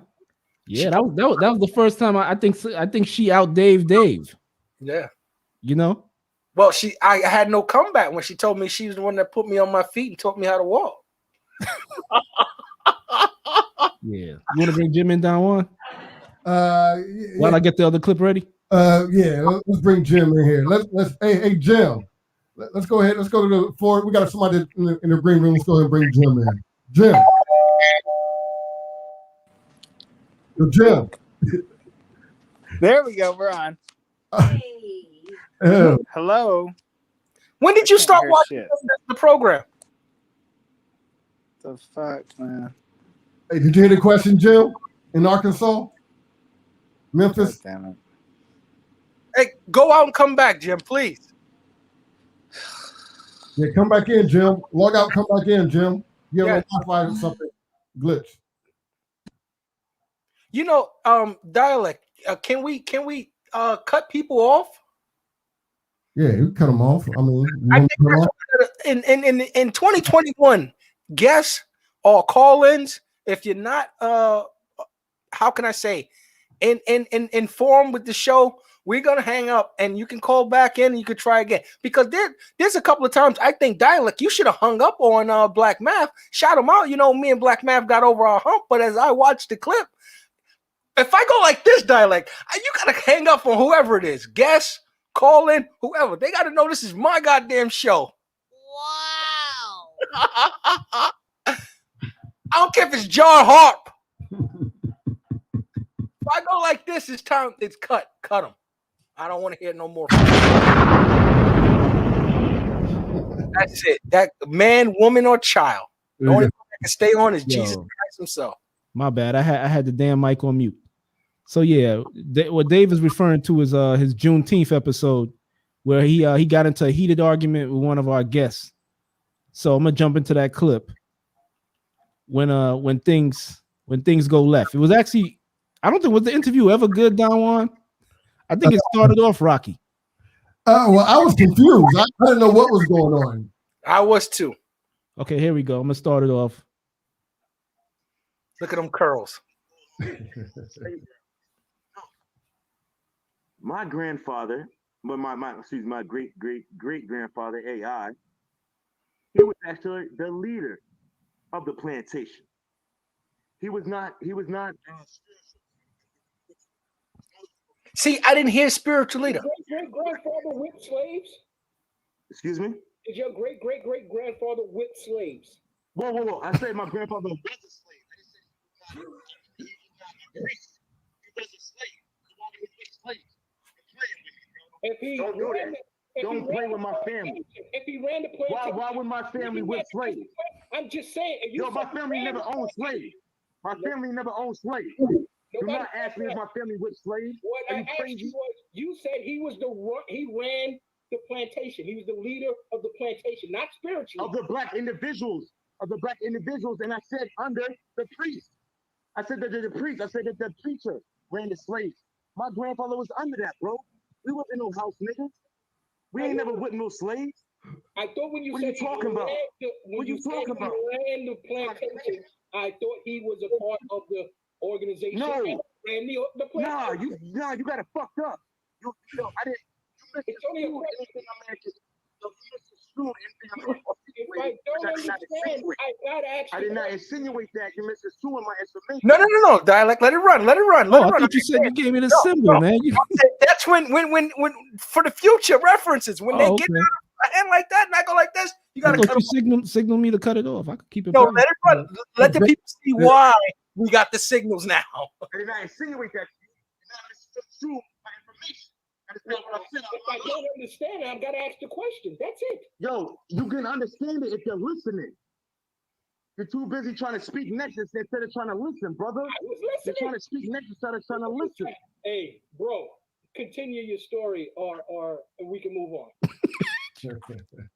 That's what I'm saying. I'm on your show. Don't ever bring that up to my family, man. My family never whipped no slaves. Hey, my family wasn't in the house, brother. Hey, Black Man. My family darker complexion.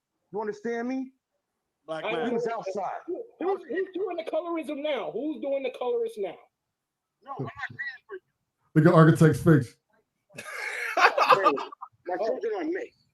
Okay. So I don't know. I don't understand what you're talking about. But my mother is a lot complexion than me. So slow down. Because you sound good on the radio. Anybody that knows me sound like they look at you like you sound crazy. Because that doesn't make sense in real life. It sounds good on the podcast. It doesn't sound good to real life, bro. So no, Hey, Mav. that's not gonna fly over here. Yo, Mav. You're playing. Anonymous John Hart. Trying to get to the bottom line to how you were able, your family was able to establish property after the end of slavery. That's it. Because no one else I know. Yeah, I got to stop right there. Yes. And I was trying to come up with the word reconstruction, but yeah. Hey, John, you could Juan, you could bring in our callers. Oh yeah. Hold up. Yo. John. Hey. What's going on, John? Party. Welcome to the party, everybody.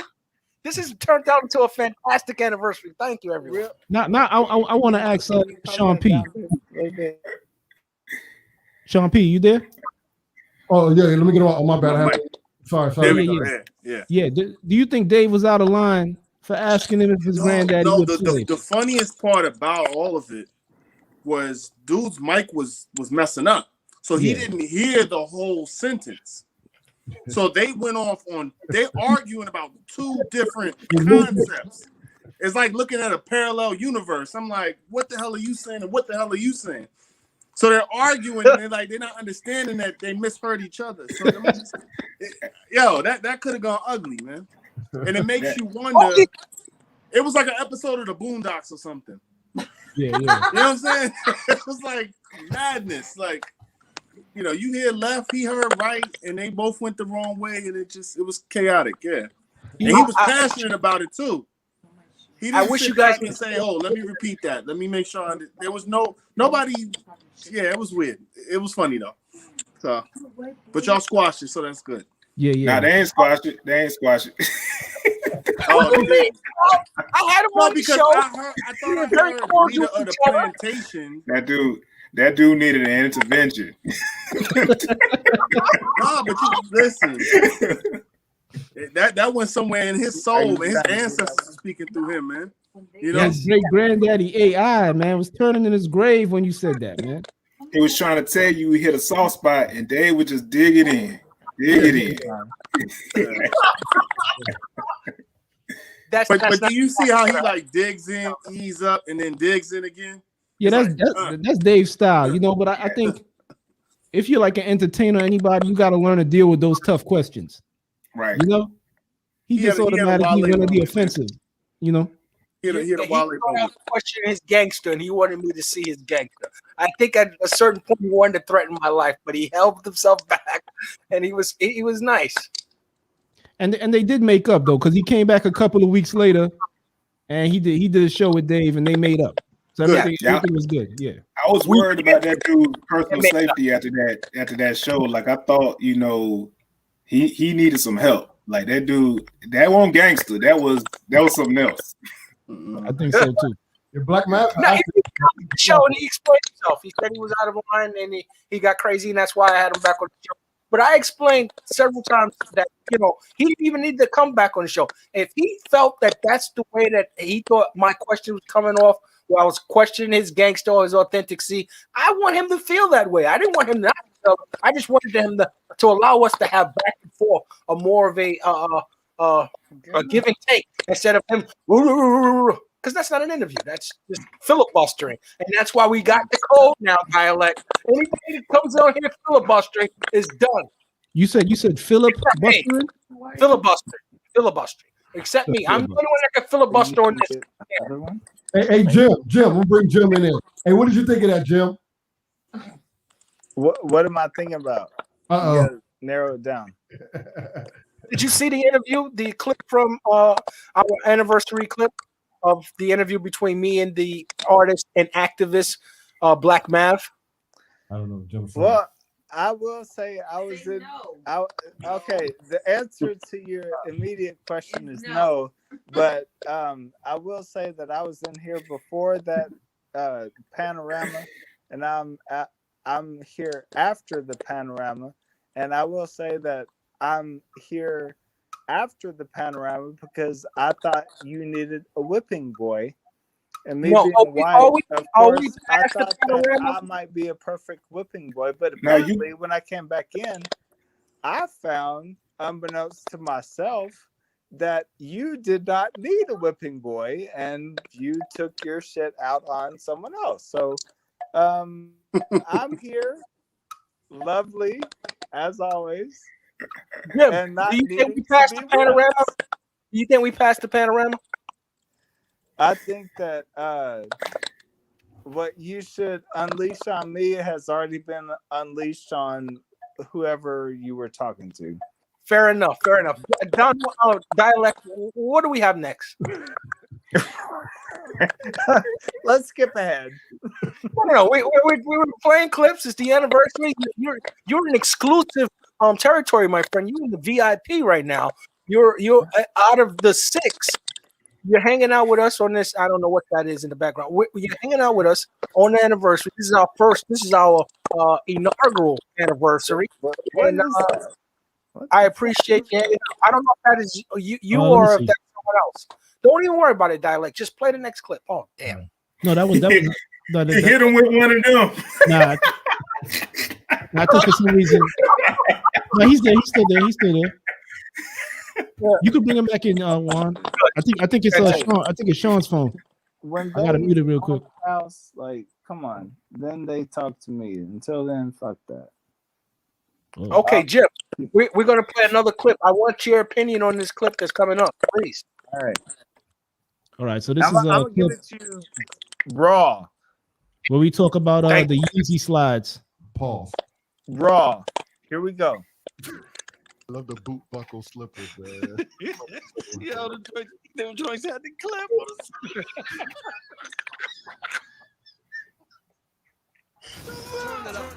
Last week on Friday Night Live. Those look like the slippers they got in the mosque when I gotta clean my feet and my head. Look at you about to give a back massage and shit. Yeah. I won't wear them, man. But like I said, you making money, and if he's making the company money, that's something they should consider or give him a conversation. But you wouldn't rock them. Yeah, see, even Grace knows them joints is oogly, man. Come on, man. Like hospital shoes. Yeah. they look like them joints you get at the hospital. And that's what I said. It looks like the nurse. I know. We say flip flops. They kill a mean roach and a spider. I tell you that much, man. Hey, I had to try some rags up there. He said, "Show them the shoes I'm wearing now." I should show y'all. Y'all will laugh. They throwing emojis up. They serious. Yeah, go get them ugly ass fucking shoes, bro. They brought it up, man. Serious. We getting requests. The chat room needs to see him, bro. Let them see. Let them see why you spoke up, bro. Let's see him. You got Ma Dukes up in there too, man. Saying, "Hey, show me the shoes, man." They serious out there throwing up emojis for a shoe. You told them. When you tell us the story, you got to be some type of truth to it. You know what I'm saying? Because people gonna call you out, man. So I want to see them slippers. All right, look, man. So let's just set it up for all of our West Coast viewers who are just tuning in and stuff, catching this real live, trying to figure out what's going on. I'm trying to prove to everyone that them damn Yeezys is butt ass ugly. I just did a wild Google search, first time, and I seen these ugly ass Yeezys for sale for around $184. And my first thought was like, dude, I got some shit on that look just like that for fucking like $2. You know what I'm saying? So I don't understand the hype. And then y'all telling me that everybody wear Yeezys. I'm like, these are ugly. To you. Hey, there's a lot of ugly shit out there. Bro, you ugly. You don't like wearing skinny jeans, but they got dudes out there wearing skinny jeans, man. Those are sandals, though. That's the slides. Those are slides. These not the whole line. Them joints look like $10 slides for $184 though, B. I seen them on a nurse at Mary Washington. That's what they look like. Oh man. Yeah, talking shit. Pull them out. Let's see. It's butt ass ugly. They don't look any more different. They don't look no different than the shit that I wear. You know what I'm saying? Nah. They look better than those, man. It's probably made out of recycled tires somewhere. And so, you know, I don't These are clean. Hype. That's all I'm trying to say. You know what I'm saying? Show them joints again. Put it closer to the screen. Close up, yeah, you know, there's a little paint there, you know what I'm saying? And you might be fungus, but you know what I'm saying? You know, but I rather wear Yeezys, man. I mean, Yeezys is a lot cooler than this shit, man. look, those are ugly, dude. Oh shit, the Yeezys is ugly, dog. If those are the only slippers left in the mosque, I'll be like, nah, you go ahead, Aki. I'm gonna wait for the next. Yo, I'm gonna pay the for the bootleg slide. You said it's the Mr. Miyagi's. Yo, Yeah, you guys look like they're gonna fall apart, man. Hey, Yeezys is ugly, though, man. Yo, you better be able to work a grill wearing the motherfucker. What my man said, the dude got the Nike Air Jesus in black. Oh, Stop lying to him, Grace. Don't we? He said his look better. Even Grace believes in my shoes. Look, don't hide over Miss Grace. Look, someone's speaking truth here. Shout out Miss Grace. Yo, Yeah, that let me cut reminds that. me about that special ed video, The Mission, where a dude was on the stage doing some stand-up.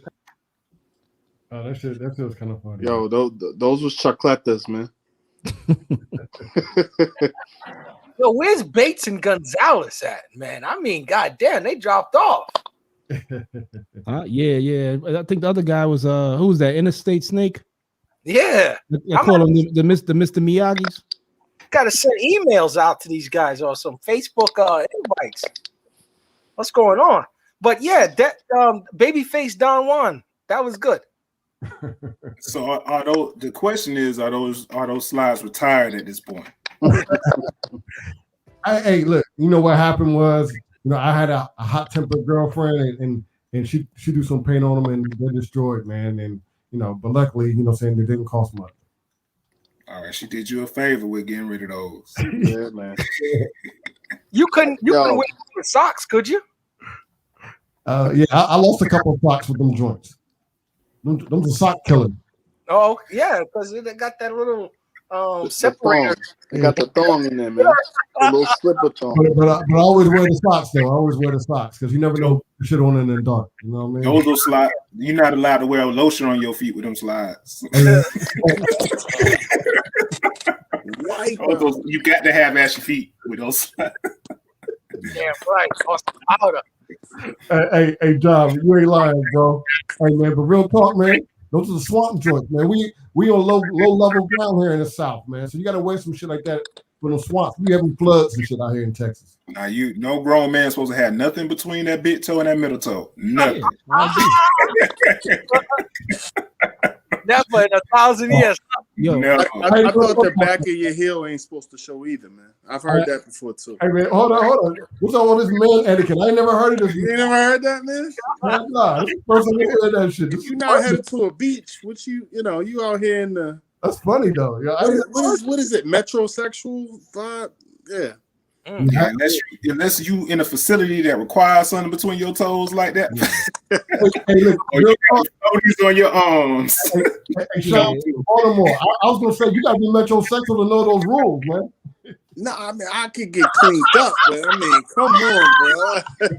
Hey, I live in Atlanta. I know flip flops in general are uncomfortable to me, man. You know, so that's one of those joints you wear in the college shower. See your feet don't touch the nasty ground. Yeah. That's the only time you wear that. Or when you're on the beach, you got to take off your sneakers on the sand. That's the only time you wear them shits. I live in Texas, bro. Like I said. How much you pay for those? You said $185. No, these are $185. Those were like $2 or $3. Oh, that wasn't bad. That's not a bad buy for that kind of money. Yo, you got them in one big pile with like some twisty tie holding the two of them together. I got like 2 for $10 or something like that. You know what I'm saying? 2 for $5 or something at 5. Yeah, 5 and below or something like that. The question is, when you bought them, how did the associate look? Nah, my mom got them, man. She was like, "Oh, okay, well that's different." Okay. Put this on your feet till they flash, and then you know what I'm saying they became mine. You know that type of shit. Beautiful, great. You have is Jim still in the green room? Yeah, Jim's in the green room. Bring it back in. Hey, Jim was riffing on that video. He must have had something to say. Yeah, the wife. For some reason, I can't bring him in. Oh, you got him. Yeah. Hey, Jim, welcome back. Hello, gentlemen. What did you think of the John Collectors? You got any flip flops? You got flip flop with thongs on? What do you think about thongs? That's the only thing I know in Spanish, and you didn't even understand that. That's my credibility. I understood all of it. You just didn't say it correctly. No, it's not that. You just dismissed this, and that's fine. Like we get that all the time, but that's like a caveat that needs to be corrected. Is that like you dismiss other opinions, even amongst like, me not being black, I can't say it, but even amongst black people, Oh, Jim, we both guess. Let me ask you a question, man. I always wanted to go to Orange Mound. Tell me about the mound, man. Well, I was there, like, 8 You said that's where you at now, right? Yeah. That I grew up on 8 Mile. Oh, 8 Mile. 8 Mile or the Orange Mound? Tell me about the mound. No. I'm sorry. I was on Orange Mound. I get my places confused. How much y'all had to drink tonight, man? Right. Hey, shut up. How much you had to drink tonight? Listen, it don't seem like I ate a pound of shrimp. I'm telling, man. If you asking questions, Sailor, can you hold your liquor, Sailor? questions if you already know the answer, right? So otherwise, sit back, shut up, and listen to your answer. Who is Jim talking to? Can I get Hey Jim, are you a master in the arts of subterfuge? God damn it, I lost my toothpick. Are you a master in the arts of subterfuge? Orange Mound, 8 Mile. It's tough to keep all this shit in one spreadsheet. You know what I mean? Like, have you been to Michigan? Have you been to Michigan? What? Have you been to Michigan? No, I ain't been to fuck. I've been to Grand Rapids, but that wasn't on some shit that I should be talking about. Interesting. Were you a part of the group that was going to kidnap the senator from Michigan? Was that in the last 5 years? No, it was in the last, I think, 3 months, maybe 4. Then I have no involvement in that, and I can produce evidence to that. So no. Very good. But when you said you were from 8 Mile, I thought you were from you visit Detroit. I'm not from 8 Mile. I 8 Mound. You went to say Orange Mound. Come on, Orange Mound, 8 Mile. It gets confusing. Yes, for it does. White people especially, and that's the only reason I'm here. Is for I thought you guys needed another punching bag. Jim, it was Jim, can you say, Jim, so can I'm you say here. the rain in Spain falls mainly on the plain? Say that again. The rain in Spain falls mainly on the plain. I don't know what the fuck that means. I don't think the people that are on channel with me, with you, know what the fuck that means either. But we I'm don't a white guy, so I don't know what the Orange Mound is either. I thought the Orange was yellow dog pee or something. I thought the Orange Mound. Orange Mound. Is that a Low Rock suburb or something? No, one of you fucking got Orange Mound from Memphis, and that's cool. That's good enough. That's what everything that came out of Memphis was through is Orange Mound. That's cool. Okay. I'm not from Orange Mound. The history there. Okay. As trolling as I may be, sometimes I gotta say that I'm from Orange Mound. Other times I gotta say that I'm from 8 Mile. And I was Jim. For a troll, man, that gets pretty you trolling, Jim, but like the fact that you know Orange Mountain lets me know you know something about hip hop. So of course I do. The rest of y'all need to do y'all homework. If you don't know about Orange Mountain, you talking about this hip hop, y'all need to do y'all homework. 3-6 Mafia. Okay. 3-6. Yeah. UGK. I never heard of it until today. Player Fly. All right. Who's your favorite artist, Jim? Director X. I mean, come on, get out of here with that. He telling y'all the truth right now. Come on. Little X. Fuck you. If you think you know, if you know 3-6 better than me, fuck you. Smoky Mountain hip hop. Okay, so 3-6 is your favorite rap group. Is that those are your favorite artists? MJG. 8 Ball. What? Okay. Do you think you could pass a sobriety test right now, Jim? Yeah, I could. He said no. Hey, Jim, let's take a try at this. Please stand up and stick your arms out all the way in the wingspan. Now he got to And I hold need the phone. Show your oh, ass. I gotta hold the phone. Can Come on, your it's wife hold the phone while They- you conduct they're the just sobriety test? entertaining me. They want pictures Jim, of you. Jim, You gonna make them vomit, man. yes, Jim, give What? your wife the phone and let's do some sobriety test. How about that? Jim, don't let them bully you, All man. right, let's do Let's Don't do let a them bully sobriety you. test. Let's do that. Yes, Peer let's do pressure, it. peer pressure start in the 8th grade, Jim. Peer I pressure need- stop. I need you to stand up, Jim, for me, please. I'm trying to advocate for you, Jim. All right. No. We only need avocation after he fails. Please stand up, Jim. Give us that much. Jim knew Orange Mound, man. Jim get a whole pass. No. Jim said he could pass the sobriety test. We got 10 minutes. I want to conduct 2. I just need you to stand up, stretch your arms out, and head backwards. I'm going to pass a sobriety test right now. Okay. Okay. Stand up. Officer, can you show me your credentials? Yes. I'm sheriff of HipHopCitizen Society. Come on. Don't do that. Jim. Don't go. I fucking won. Yes, you did. What was the rate? You handled me, Jim, because you didn't do the test, and that's what I wanted you to do. So you win. Thank you. Does Memphis got good tamales though? I heard Memphis had good tamales. This is only because, hey, and think about this when you're growing your YouTube channel, because I would stay on here all night, but my wife doesn't want me to do this shit. So you need to think about this shit as far as like, you know. No, I appreciate you. Gotta put I that appreciate Yolanda. I appreciate everything that you do for us tonight on our. And I pay good money on this kind of research.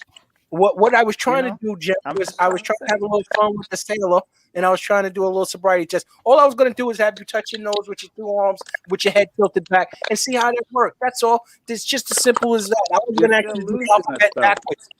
I wasn't going to actually do the alphabet. You're missing the point 110%. Yes, because it seems like I was to do this, you know, and you just want to talk shit. No, and that's fine. Talk shit. We got Jim. Jim, all right, Jim. Thanks for calling. I was enjoying the repartee that we were having. It's funny. Every time he calls, he has a different name, a different location. But I realize if you want the truth, you got to speak to his wife. Right. Well, I thought he said he was. Well, yeah, I'm not gonna put him. Because you remember he called us before. His name is Joe. His name is Mike, and he admitted it though. He said when he trolls, he likes to give different locations. Well, he used to be. If I'm not mistaken, I thought he said that he was a cop. Yeah, he did say he was a cop when he called in the gun show. This time he's a computer programmer and in the Coast Guard. Okay. All right. Thank you for telling me because I didn't know any about that. Yeah, I think every time he called Dave, I think it was days that you were here, but he's called a couple of times. Oh, he wanted to dance with David Simon. Well, we tangled. Unfortunately, he stepped on my shoes. I like him though. I like Jim. Nah, he's cool. He's cool, man. He's cool. But I think you know what it is, Dave. Some people take your questioning and your joking as disrespect sometimes. I don't understand that. I get it, you know, but I think other people don't get it. That's why we're friends, I guess. Yeah. John gets it. You know, it gets could be culture too, right? What's that? It could be culture too, right? You think so? Well, he said. You ever notice, like black man didn't say it was. Using police officers as an example, right? Yeah. If we were policing our own community, we could look and see a bunch of kids are acting silly versus rowdy. You know what I'm saying? Correct. And I think that other races or people not from the community, they just see a bunch of kids acting wild and they can't distinguish the difference. You know? So that's all. So they were taking Dave as being disrespectful when he was just being friendly. Well, he kept saying he was a whipping boy. Like I was picking on him because he was Caucasian. But all the questions that I asked him was serious. Or just because he was drunk. And now if you follow the show, Dave follows the same line of questioning, kind of like this, with the same energy with everybody. So it didn't have nothing to do with race, creed, or nationality. Correct. This dude is the same way 100%, and that's what kind of makes the show spicy. He plays that personality in that chair extremely well. Charlemagne. And even different than that. Thank you very much. And I'll say one thing, he consistent. He consistent with no matter whether you got the Jims of the world, the Black Mavs of the world, the Diva, even the co-chair. You know, he kept that same energy. So it's the truth. It's the truth. Diva, can I just read in this clip? Please. John Harper already opened. He introduced this clip that we're about to play. Good segue. Go ahead and pull up Diva real quick for us. He's on the ball tonight, ladies and gentlemen. John Hart. Oh yeah. You kind of. I gotta set it up. Oh man, that would have been perfect if we had a cue button. That's why we missed the carts. The carts you just push it in is right there. Boom. All right, cool. So this is I guess I think I wasn't on this episode. This was the August 28th episode when Dave was talking about police brutality. I think John Harp, you watched this show too. You had some comments in there. Yes, but I called this clip the day Diva decided to leave. This is a show like the Will Smith. He managed to beat up both y'all and get away, and two of you were just chasing him around the car. So she pointed out there's mistakes made on their part too. You know, they should walk up with their batons out, and as soon as something goes down that they're not feeling, immediately, wow, right across the forehead with the baton. So David wants us to go back to 1970s New York, and that's interesting. Rodney King beaten. You beat him now, you beat him. But they walk away. Yeah, so all tweets, letters, and concerns should be sent to @DavidSimonism. Listen, the riots in LA happened because they felt that Rodney King was excessively beaten. No one didn't think that Rodney King didn't deserve a beating. I mean, he was doing 95 in the 55 area. So he was deserving of a whooping, of an ass whooping, and they gave it to him. And I'm telling you, this man here, once he started making moves that they didn't think he was supposed to make moves, they were supposed to whoop his ass with the baton and send him home. That's the way policing goes. Now there's no policing, this millennium policing where they shoot the guy. I don't get this policing. I like the policing. You whoop a guy's ass. Hey, I got my ass whooped by a cop, and they sent me home after a night in jail. Okay? They say you go home now. You learned your lesson? Yes, I learned my lesson. I'm sure Abner Louima would agree with you. Hold on. Again, and let me tell you a secret. I live in that neighborhood, sweetheart. That precinct is the precinct that whooped my ass. In fact, Abner Louima's incident happened 6 days after mine's occurred. You want to talk? We can talk. So now, this was a time in where I was in that bathroom that occurred to Abner Louima, young lady. I had to strip in that bathroom 6 days prior. Okay, so I know what it is to get your ass whooped and sent home. Or unfortunately, it got a little more vicious. I guess they figured they had to be a little more angry with Abner Louima because I guess I wasn't a good enough message to the rest of the people. You don't challenge that precinct. Yeah, but so I get what you're saying. I get what you're saying there, Dave. But got a little bit of mic popping here. Louima's still alive. Yeah, I think That's Diva. what we got to get to. We got to get to the point where the victims survive these things. And Mr. Blake is alive.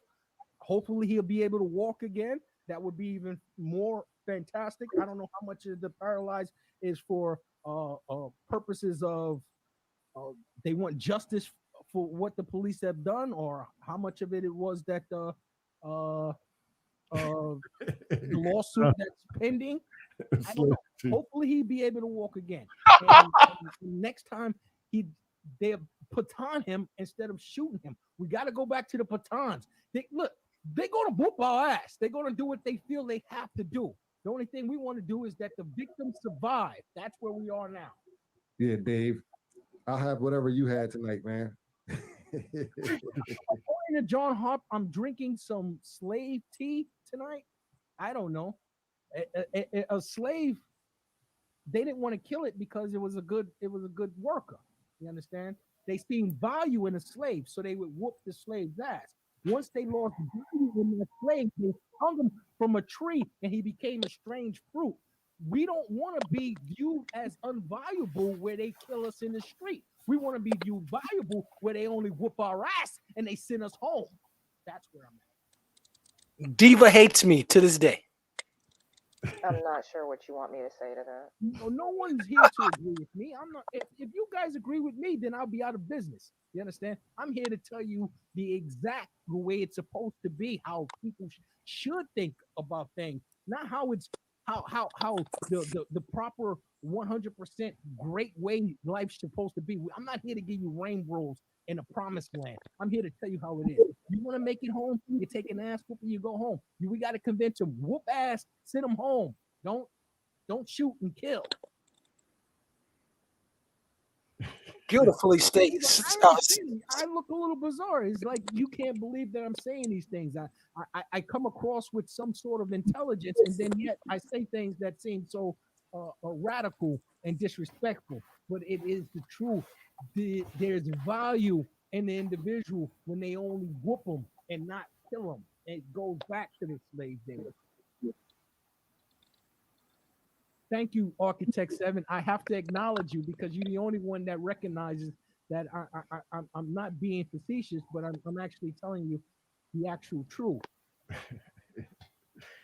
And you know what, Mr. Harp? Yeah, I can't see any more of that. Beautiful. You really believe that stuff? No, you really here's believe the that? thing. I think, like, when you have a show, it's always good to hear different perspectives, different viewpoints. Like I have to say, I disagree with majority of what he says. You know what I'm saying?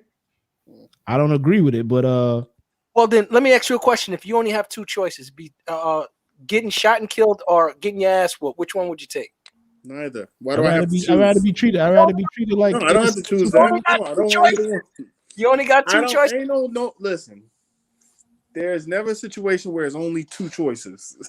I'm telling you, this is the situation. They haven't given us a third yet. You're thinking black and white. No, I refuse to think that. I'm thinking brutality and which level and degree that they give you the brutality.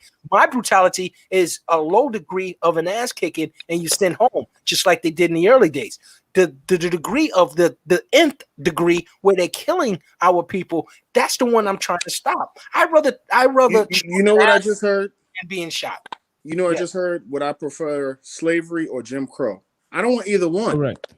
But no, I don't. Did you have a choice? Do you think you had a choice, Mr. P? I have a God-given right as a human being to live. And you are a new age black man, and I Black Lives Matter. I'm with you 100%. No, I ain't say that, but I'm just saying you don't have to. It's never. It's kind of like the way you interpret a rule at work, right? They say, okay, you can do it this way, you could do it that way. Well, what if you come up with an innovative new way to do it, and it just takes the company forward? Okay, that new innovative way was voted on the other day. I think it was yesterday. And that was the Floyd new law where officers would have to give up their past history of violence or brutality, whatever have you. And now you need to give our police officers more credit than that. I'd like to think that they are more capable than doing just the menial, bottom, easy way of just force. You're making it too simple. Yeah. And they're smarter than that, they're more intelligent than that, and they can be held to a higher standard. We're not holding all officers accountable. We're holding the individuals that I believe violated the rights of certain individuals. The case that we were discussing that time was about the individual that was shot in the back 6 times when he was trying to get in his car because he was leaving a scene where he was supposed to be in an argument with his girlfriend. He had children in the car, and he was going home, and the police were saying, "Hold up, stop, stop, stop." He says, He "No." tried to break up a fight or something. Yeah. Yes, he said, "I have done no crime. I can leave." And when he tried to get in his car, he was shot 6 times in the back. Now, I was saying that instead of that occurring, if they would have just whacked him a couple of times in the back, like, "Hey, you don't go nowhere," we wouldn't be in the streets protesting. Because you know what? Why do they have to hit him? Why can't they just talk to him? Because he was not trying to hear him. He was not trying to give them the respect of waiting to hear what they had to say. Now, I'm saying that if the police have to use some sort of force to stop an individual, an assailant, a suspect, then yes, they can use their batons to whack them and slow the person down. I'm not him or her. But what I'm saying here is now when we protest in the streets, they're creating laws that basically say you can't taunt the police, you can't be rude to them in any way if during the protest, and that's what's coming about. Freedom of speech is being stripped from people. What we want to do is get some sort of compromise. Me. I'm looking to get some sort of compromise. Where I'm thinking that physical abuse from a baton is better than deadly force of a pistol. That's all. You mentioned freedom of speech, right? Yes. You cannot go in a movie theater and scream fire. No, and you say, can't. "Oh, freedom of speech," right? Right. My point in saying that is that there are limitations in what you can and can't do in life, right? Right. And when you make a decision, it impacts other people. The decisions that you make don't have to be black and white. That's what I'm just trying to say. They don't have to be yes, no, black, white. But what I'm saying there is another alternative than just hitting people upside the head and saying, "Well, he's an angry cop and he had the right to do it because God wasn't listening." It's kind of like it's almost like growing up with your raising your children. Like, do you beat them or spank them, right? Right. Like, is that right? Is that wrong? We don't know until we see how the kid turns out in 20 Sean, years. Sean, what would you have done if the individual you're now the police? I'm putting you in the shoes of the police. What would you have done to stop him from fleeing the scene? What does training say? Well, obviously there is a flaw in the training because they're number one problem Because I don't know what part of the manual says whip out a gun and shoot him in the back. Well, when he's not listening. That's what they've been known to do. Now we're known to do, but is that what he was taught to do? I doubt that's what he was taught to do. Okay, then what do you think he should have done? What he was trained to do? No, what is logical? What is logical, not illogical? Yeah. It is illogical to shoot someone in the back. Now, absolutely. I will say this. God knows what he was reaching for, right? Right. They said I get that element, and an officer's duty is to come home to his family. Correct. I'm not justifying what he did at all, but there has to be some type of training or middle ground to handle that. Because I'm telling you, I've been in other parts of the world. I'm sitting there coming out of a bar in Barcelona. This dude is acting a fool. I saw 2 police officers, no gun on their hip. They were able to subdue, calm him down, talk to him, not hit him, not beat him, but communicate with him like, "Yo, you're acting crazy right now. We don't want to arrest you. Tell us what's going on. What do we need to do? What do we need to do to help you?" Right? There was an intervention. There was a conversation had. So what was the race between these individuals, the cops and the suspect? I mean, they were whatever race Spaniards are. I guess they were all they were countrymen. They were all yeah. It was all Barcelona people. So then they were brothers. You can understand. You wouldn't harm your brother. You wouldn't beat your brother with a baton or shoot him, right? So that's why. So listen to what you just said. If you're giving me the option of death or a baton, yes, you subconsciously are already saying police officers can't be black. They can't be my brother. What? No, they can't. You did say that in so many words, right? I'm saying that. Once they become blue, they're no longer black. They're going to do their job. I think it's hard to say that because as someone who is not an officer but has a family member that's an officer, it's not easy. Yes, you take the badge off. Yes, you come home. You love your family, but you're still a black man, right? Absolutely. I'm not saying that the individual loses their identity as who their But culture you just said is. if they're not black, they blue. What? No. I'm saying when they're in the blue and they're on a scene with other blue, they have to act blue or they will be ostracized. But that's part of their training. Again, you're going back to the training, and the training. So when you're in that situation and you're not fussing changed with somebody, one bit. They're always taught to elevate their voice over the other person, right? To I don't know if they think we Take control dogs of or the situation. Take control, which to me makes it worse, right? It antagonizes people sometimes. Because if you amp some people, other people will get amped too. So like we're speaking loud at each other, right? Because we're passionate about what we're saying, right? My mic is a little loud. But but with that being said, it's there has to be a middle ground. I don't know. I am not a I got a middle ground for you, Sean. How about this? How about a good middle ground for you, Sean? How about we get into some of these freestyle battles that we put together over the last couple of weeks? Juan, hold on real quick though. I know John Harp wanted to say something. Oh, no, I made a comment on the show. I said it was sad. I think it still is. I think so too. Yeah, I think Dave's talking about, if you listen to the show, especially how passionate he was at the end of the show, it was based upon a personal reality. His feelings, and that's all of our feelings are based upon the personal reality, of course, or perception. Yeah. But that doesn't necessarily mean that reality has to be acceptable. So that's kind of where I'm at with it. Amen. Yeah.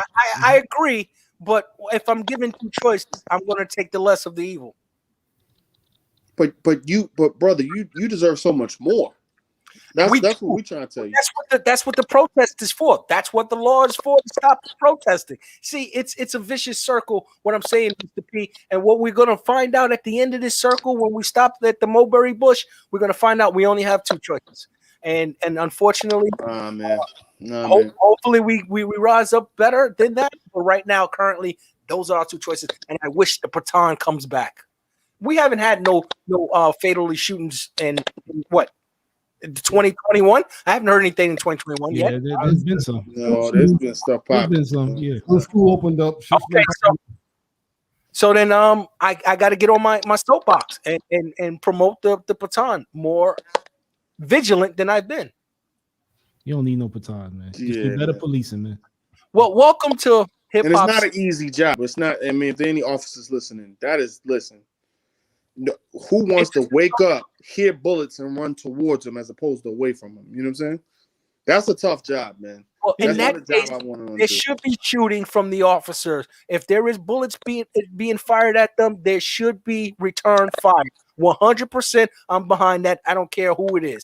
But what I am saying is, if there isn't no threat of danger and an individual still dies at the hands of the authorities, there should be some sort of compromise where that doesn't happen again. They learn from the mistakes. I know it's individual states that these are occurring in, but there should be some sort of union meeting or authorities get together and they talk about the same training that hasn't changed in over 100 years. Should be incorporated with new techniques and a lot of it has to be mental health techniques that they learn where they can, because there are a lot of mentally ill individuals that suffer the wrath more than it is sane individuals that know better than to try the authorities. But that shouldn't be a police officer's job and responsibility, right? So I think what you need in reality is 20% of your police force should be a gunless a therapist, right?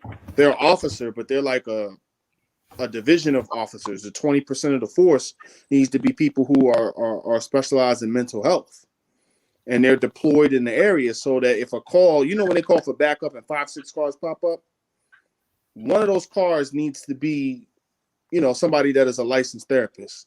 And it shouldn't be 911. That says, hey, I'm going to lead for the first 10, 15 minutes. This is how you handle this. I think if we had that approach to policing, it would be completely different outlook. The 811 or 711 for those emergencies where the individual is having a psychosis and not actually a criminal, and I can't say nonviolent, but not a criminal. Their psychosis is what they're suffering from, and it's not criminality. Now, I want to say thank you to everybody that's joined us here on the first anniversary, the inaugural anniversary of Friday Night Live, and we're going to play some of the freestyles that I cherish and garner from these artists. The only one that didn't give me a freestyle was Delgado, which Sean P was crazy about their video, and also Black Mav. Black Mav did not give me a freestyle, and but we're gonna start doing the freestyles as soon as we start booking some more guests on a regular basis. And next week, speaking of freestyles, we're gonna have the big freestyle get together. I don't know what to call it between Pro Lyrical and Dialect 78. Hey, John Harp, do you rhyme? No, absolutely. Okay, but we're hoping to have some people, some individuals that do join us. Call in. Maybe I should ask Jim, does he rap? And if Jim, you rap, please call in next week and give us a chance to hear your talent. You can't call it a rhyme get together though. Ice cream social. Let's go ahead. Let's go ahead. Dialect, don't be a part of anything that's called. Whatever you want to get together. All right, let me see. All right, Clean. You can do whatever you like. All right, check it out. Yo. Caked up under my nails, I'm in the fucking dirt. Close my eyes, inhale until nothing hurts, but now nothing works. It sucks. The deafening silence settles after too much of everything. Better to bring it than get it brought when it results in the loss of shit for which niggas fought for years. My life, knots and blade scars. It'll be this way until I rot in the graveyard. Whether in or out of prison, I'm stressed. In my sleep, I see the decomposition of flesh and its mind. One too many niggas of vegetable lines connect vital organs to computers. It'll do a number two, a brother's view of what the future beholds. Life is a bitch, nigga, that holds strong. Dreams I've been unable to remember for so long. It's like I'm being given a break from it. Sick of waking up, sick in the stomach, sick of the smell of my own vomit. That vodka, a villain over whom I have no victory. Drink to my doom. Grab one for the road to hell, the whole way confronted by cold souls, unloading shells at any source of warmth. I assume it's the norm, because these the same folks in front of whom I perform. You know, I mean, whatever, dog. If y'all we get this wrapped up, I got shit I got to do for real. You ready? Let's go. Let's go. I said, yo, I'm from the V, home of the brave, zoning for days. Butt fucks you slut with the gauge, cold and swollen for days, yeah. Slow in the race. I don't see you catching up. Keep the ratchet tough for cats to start acting up. Give me that work, go ahead, bag it up. 357 Magnum, toe tagging your man, bag him up. Toss him in that van right there, backing up. Send him on a trip where he ain't got to pack his stuff. Ball bats the ball caps, leave you cracked and lumped. Hard tracks and long gas, double action pumped. Muzzle gloves and a roll of that duck. What the fuck, they stuck? Pluck the feathers off these ducks. Smucks, they pressing their luck. Should have copped the Bad News Born mixtape and got the best for your buck. Fuck out of here. Yeah. To the darkest abyss of these grimy quarters. Balance and blessings and harmony exist in my mind poorer. No common over the sun arise like the bright aurora. The best part of me, army Elijah with Molly portion, herb connoisseur. Rolling the small granular. My words calm and soars to the foes and the star spanglers. The son of the most high, how they all mingle us, maneuver through the murkiest waters like large anglers. Thoughts is enshrined in a line with divine temperament. One world government, listen, they try and implement devilish projects and political crime lingering. Glove on the rubber grip, judge never could find fingerprints. Never any, instead it's passive aggression. Niggas rapping, but issues lack to address them. New world order over the natural selection. There's nothing natural about an actual projection. Conquer, divided, derived from these problematic differences. Blind eyes get defied by the holographic images. And in the midst, giving these autographic signatures, you tell a lot where we from, traffic and narco tenements. Holy digger, these praise, they promote the thievery play. They control the populace mind with the lowest frequency waves. Gotta know your enemy, so we frequently train. Peace to the bombs and my bros recently slain. Yeah, you know, I'm tired of shit right now, but let's start it with a freestyle though, shall we? We don't even need to start with the written. Let's give them a little bit of both, right? Sound good? All right. You said right, but I'm going to switch it to left. I'm going to come right off with the top of the head. You saw the hat. It was green, had a turn of its mean. I was watching the Celtics game. I'm waiting for 18. That's the banner. Actually, 17. Where we all at? We trying to spit 16s. Now, I'm just freeing off the top of the mind. That's the MIND. Need a remind. I heard Dave Simon. He gave me a rhyming challenge off the top of the head. Lay down the gauntlet. Then I came through and I had to just drop it for Boston. Represent lyrical, no nonsense. Flipping off the top of the head. I'm like, come on, kid. All right, so that was just a freestyle. But let me see what I can do. I wrote down a few. Dialect short for dialexicon, make him seize run out of luck like a dying leprechaun. I'm designed to bless a song with deep lines you slept upon. Mad at me because I'm nice and define a rubric norm without a crooked con.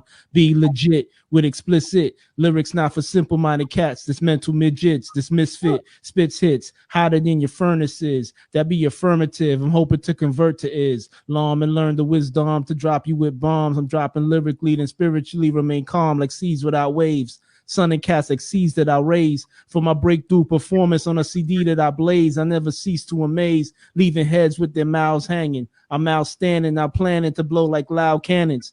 Deafening ears leave crews in definite fear. Schooling heads without the desk and the chairs. The death is near.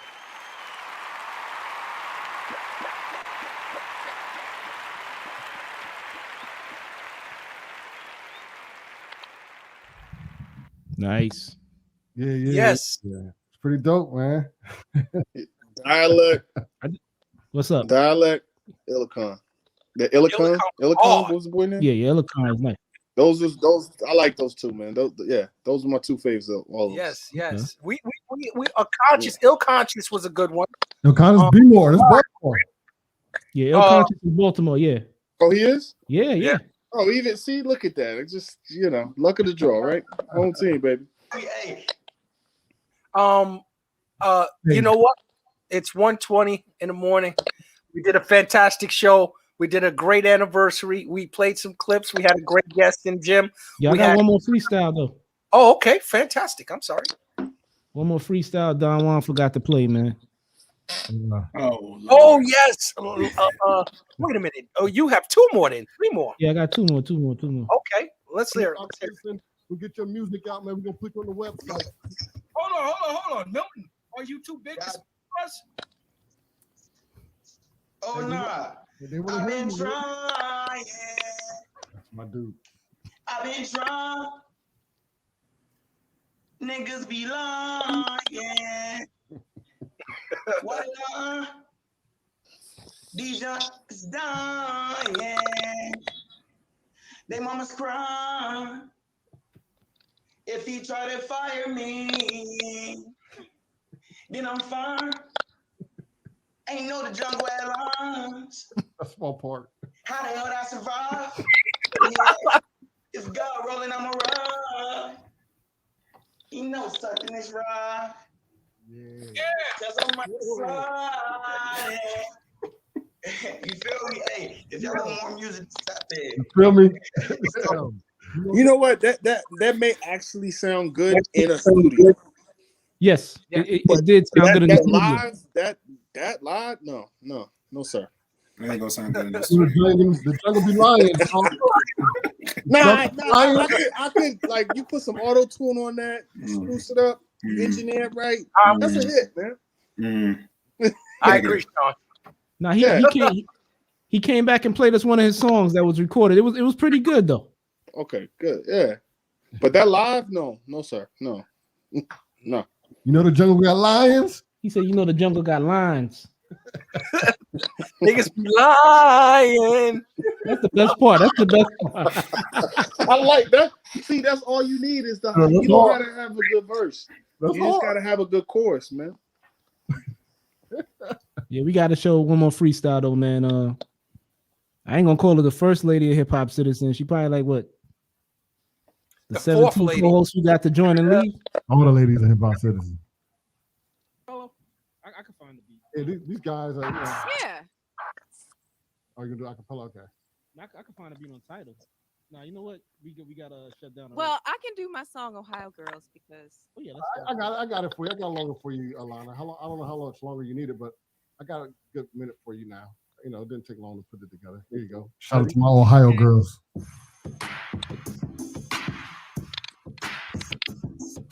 right, this worked.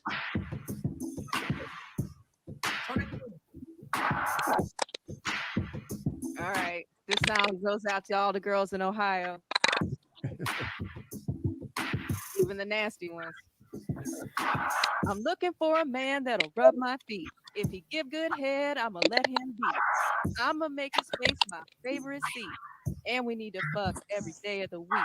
Moscato and a 6-piece, you know it make my legs weak. Give me that look, it's going to make my pussy leak. Ass more thicker than Fiona the hippo. When I've been overeat it up like Grippos. Used to be a good girl, but fuck that shit. Want a good man so I can suck his dick. Want to come over, Netflix and chill. No free pussy, you got to pay some bills. I'm an Ohio girl, I do Ohio things, like put some extra ranch on my chicken wings, eat the drums, eat the flats, and if the man's lucky, he can hit it from the back. I'm an Ohio girl, I do Ohio things, like put some extra ranch on my chicken wings, eat the drums, eat the flats, and if the man's lucky, he can hit it from the back. Yeah. That was my favorite right there. That was your favorite? That was my favorite of all of them. You know, everyone deserves to have a dream. You know. I think that Don Juan's beat didn't do it justice though. No. That's what it was. He was probably better off going a cappella. Yeah. Actually, that sound reminiscent of Boys in the Hood, Easy E. That's a good one. It was funny. It was graphic lyrics, right? But it was like she sounded like an after school teacher or something, like a kindergarten teacher. So it just sounded all off. On our IG, she has the recorded version. Go check out our IG. I think her name is Alana Ballard. Check out our IG. She has the full recorded version on there, I think. Well, it's come to that moment, ladies and gentlemen, of the evening where we have to bid farewell to everyone that's out there that enjoys Friday Night Live. This being our inaugural anniversary show, we had special guest John Harp and special guest Sean P. hanging out with us. Jim and his wife. Yes, I was going to get to Jim the and Yolanda, I think. Yeah. Jim and Yolanda, thank you from Memphis. Orange Mound. I learned something new tonight. How about you, Dialect? Yeah, I never heard of Orange Mound before. Yes, we hope you enjoyed the clips, and that's where we are from day one to episode 50 tonight. We thank everyone that's joined us, and we'll keep listening, and hopefully we'll get better at what we do, and you will enjoy it even more. Tuesday night, Dialect will be making a selection of hip-hop classics from 1986. Yes, there was a year, 1986, to the year 92 or 91? 91.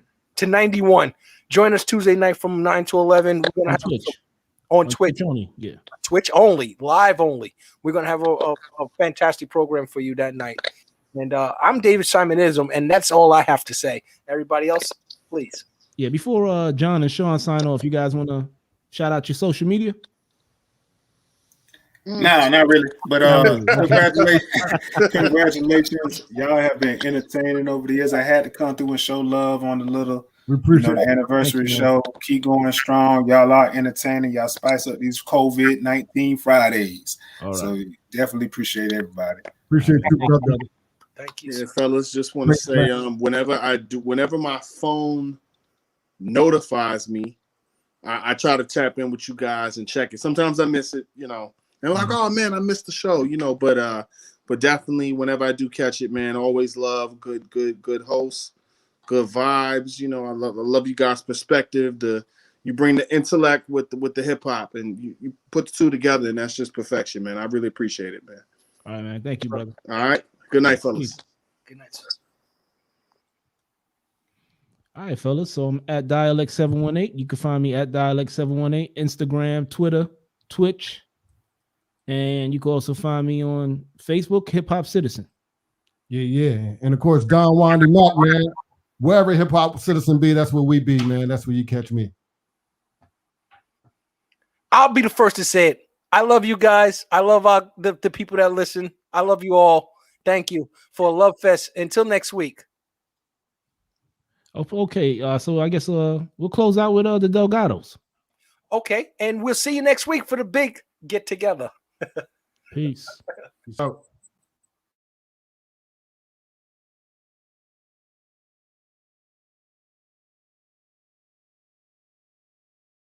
If your beauty I no longer see. Yeah, 5 a.m. in the morning. Me and Pop's up working. After hours.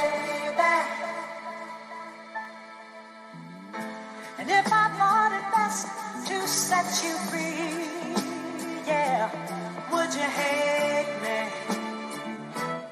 If you would please tell me now so I can. I am a king, I am a boss. I'm a young nigga, I came with the sauce. I came with the 9, came with the clip, came with them shooters, they better not trip. I club off the rip, Gucci and Prada my drip. Willie my wrist and busy my whip. Bad bitch on my dick, get the cameras out and take you a flick. I am a gangster, I put out the hits. You niggas be doodle, go take you a shit. I cut the top off the whip, I see the sky when I sit. I see my ops and I spit, my whole life is lit. I'm talking fuego, my nigga. Came with them Dracos, my nigga. Play for them pesos, my nigga. You got them jewels, I would take those, my nigga. Ain't catching no cases, my nigga. Only big faces, my nigga. I'm flying new places, my nigga. I'm out with no traces, my nigga. I ain't about beefing on Twitter. I ain't no Instagram killer. I ain't no Snapchat clapper. Don't call me no rapper. My daddy a trapper. I ain't no actor. That ain't my thing. I am the son of a king. Call me LeBron. I ball for the ring like KD or AD. I would drop 80 like nigga. Don't play me. My offense is crazy. Play out of pocket. Keep talking shit. I was let off a rocket. Coming so hard and these niggas can't stop it. See a new whip and I cop it. Nigga, I came for the profit. Call for a verse. I'ma need that deposit. 500 bands in my closet. Watch for these hoes. Yeah, that pussy be toxic. Fuck all the talk. We ain't with the gossip. My flow is exotic. Nigga, I blow like atomic. My ratchet bionic. We moving faster than Sonic. I hit the earth like a comet. Trust me, these niggas don't want it. Move like a swarm and sting like a hornet. I am a boss. I am a king. I'm a young nigga. I'm doing my thing. I let my hammer go ring. Nigga, I came with the gang. I like to stay in my lane. I ain't about selling no cane. I'm on some new shit. Stacking my money like mafia juice shit. Looking all hard, but ain't gonna do shit. If it pop off, I'll get your whole crew hit. Facts, my nigga. That ain't no threat. We putting on for the set. I'm taking aim like a vet. We taking off like a jet. Look, it's a bird, it's a plane. Nope, it's the prince of the game. Put some respect on my name. We burning hot in the flame. Like brother, like son, we one and the same. Came for the cash and left with the fame. Nobody move, nobody get hurt. Everybody lay down, face in the dirt. Young nigga putting in work, pulling off the lot like skirt. I go berserk on the track. I spit a verse like crack. I pimp the game like a Mac. These niggas better than us, that's cap. These niggas better than us, that's cap. After hours, nigga. You know what it is.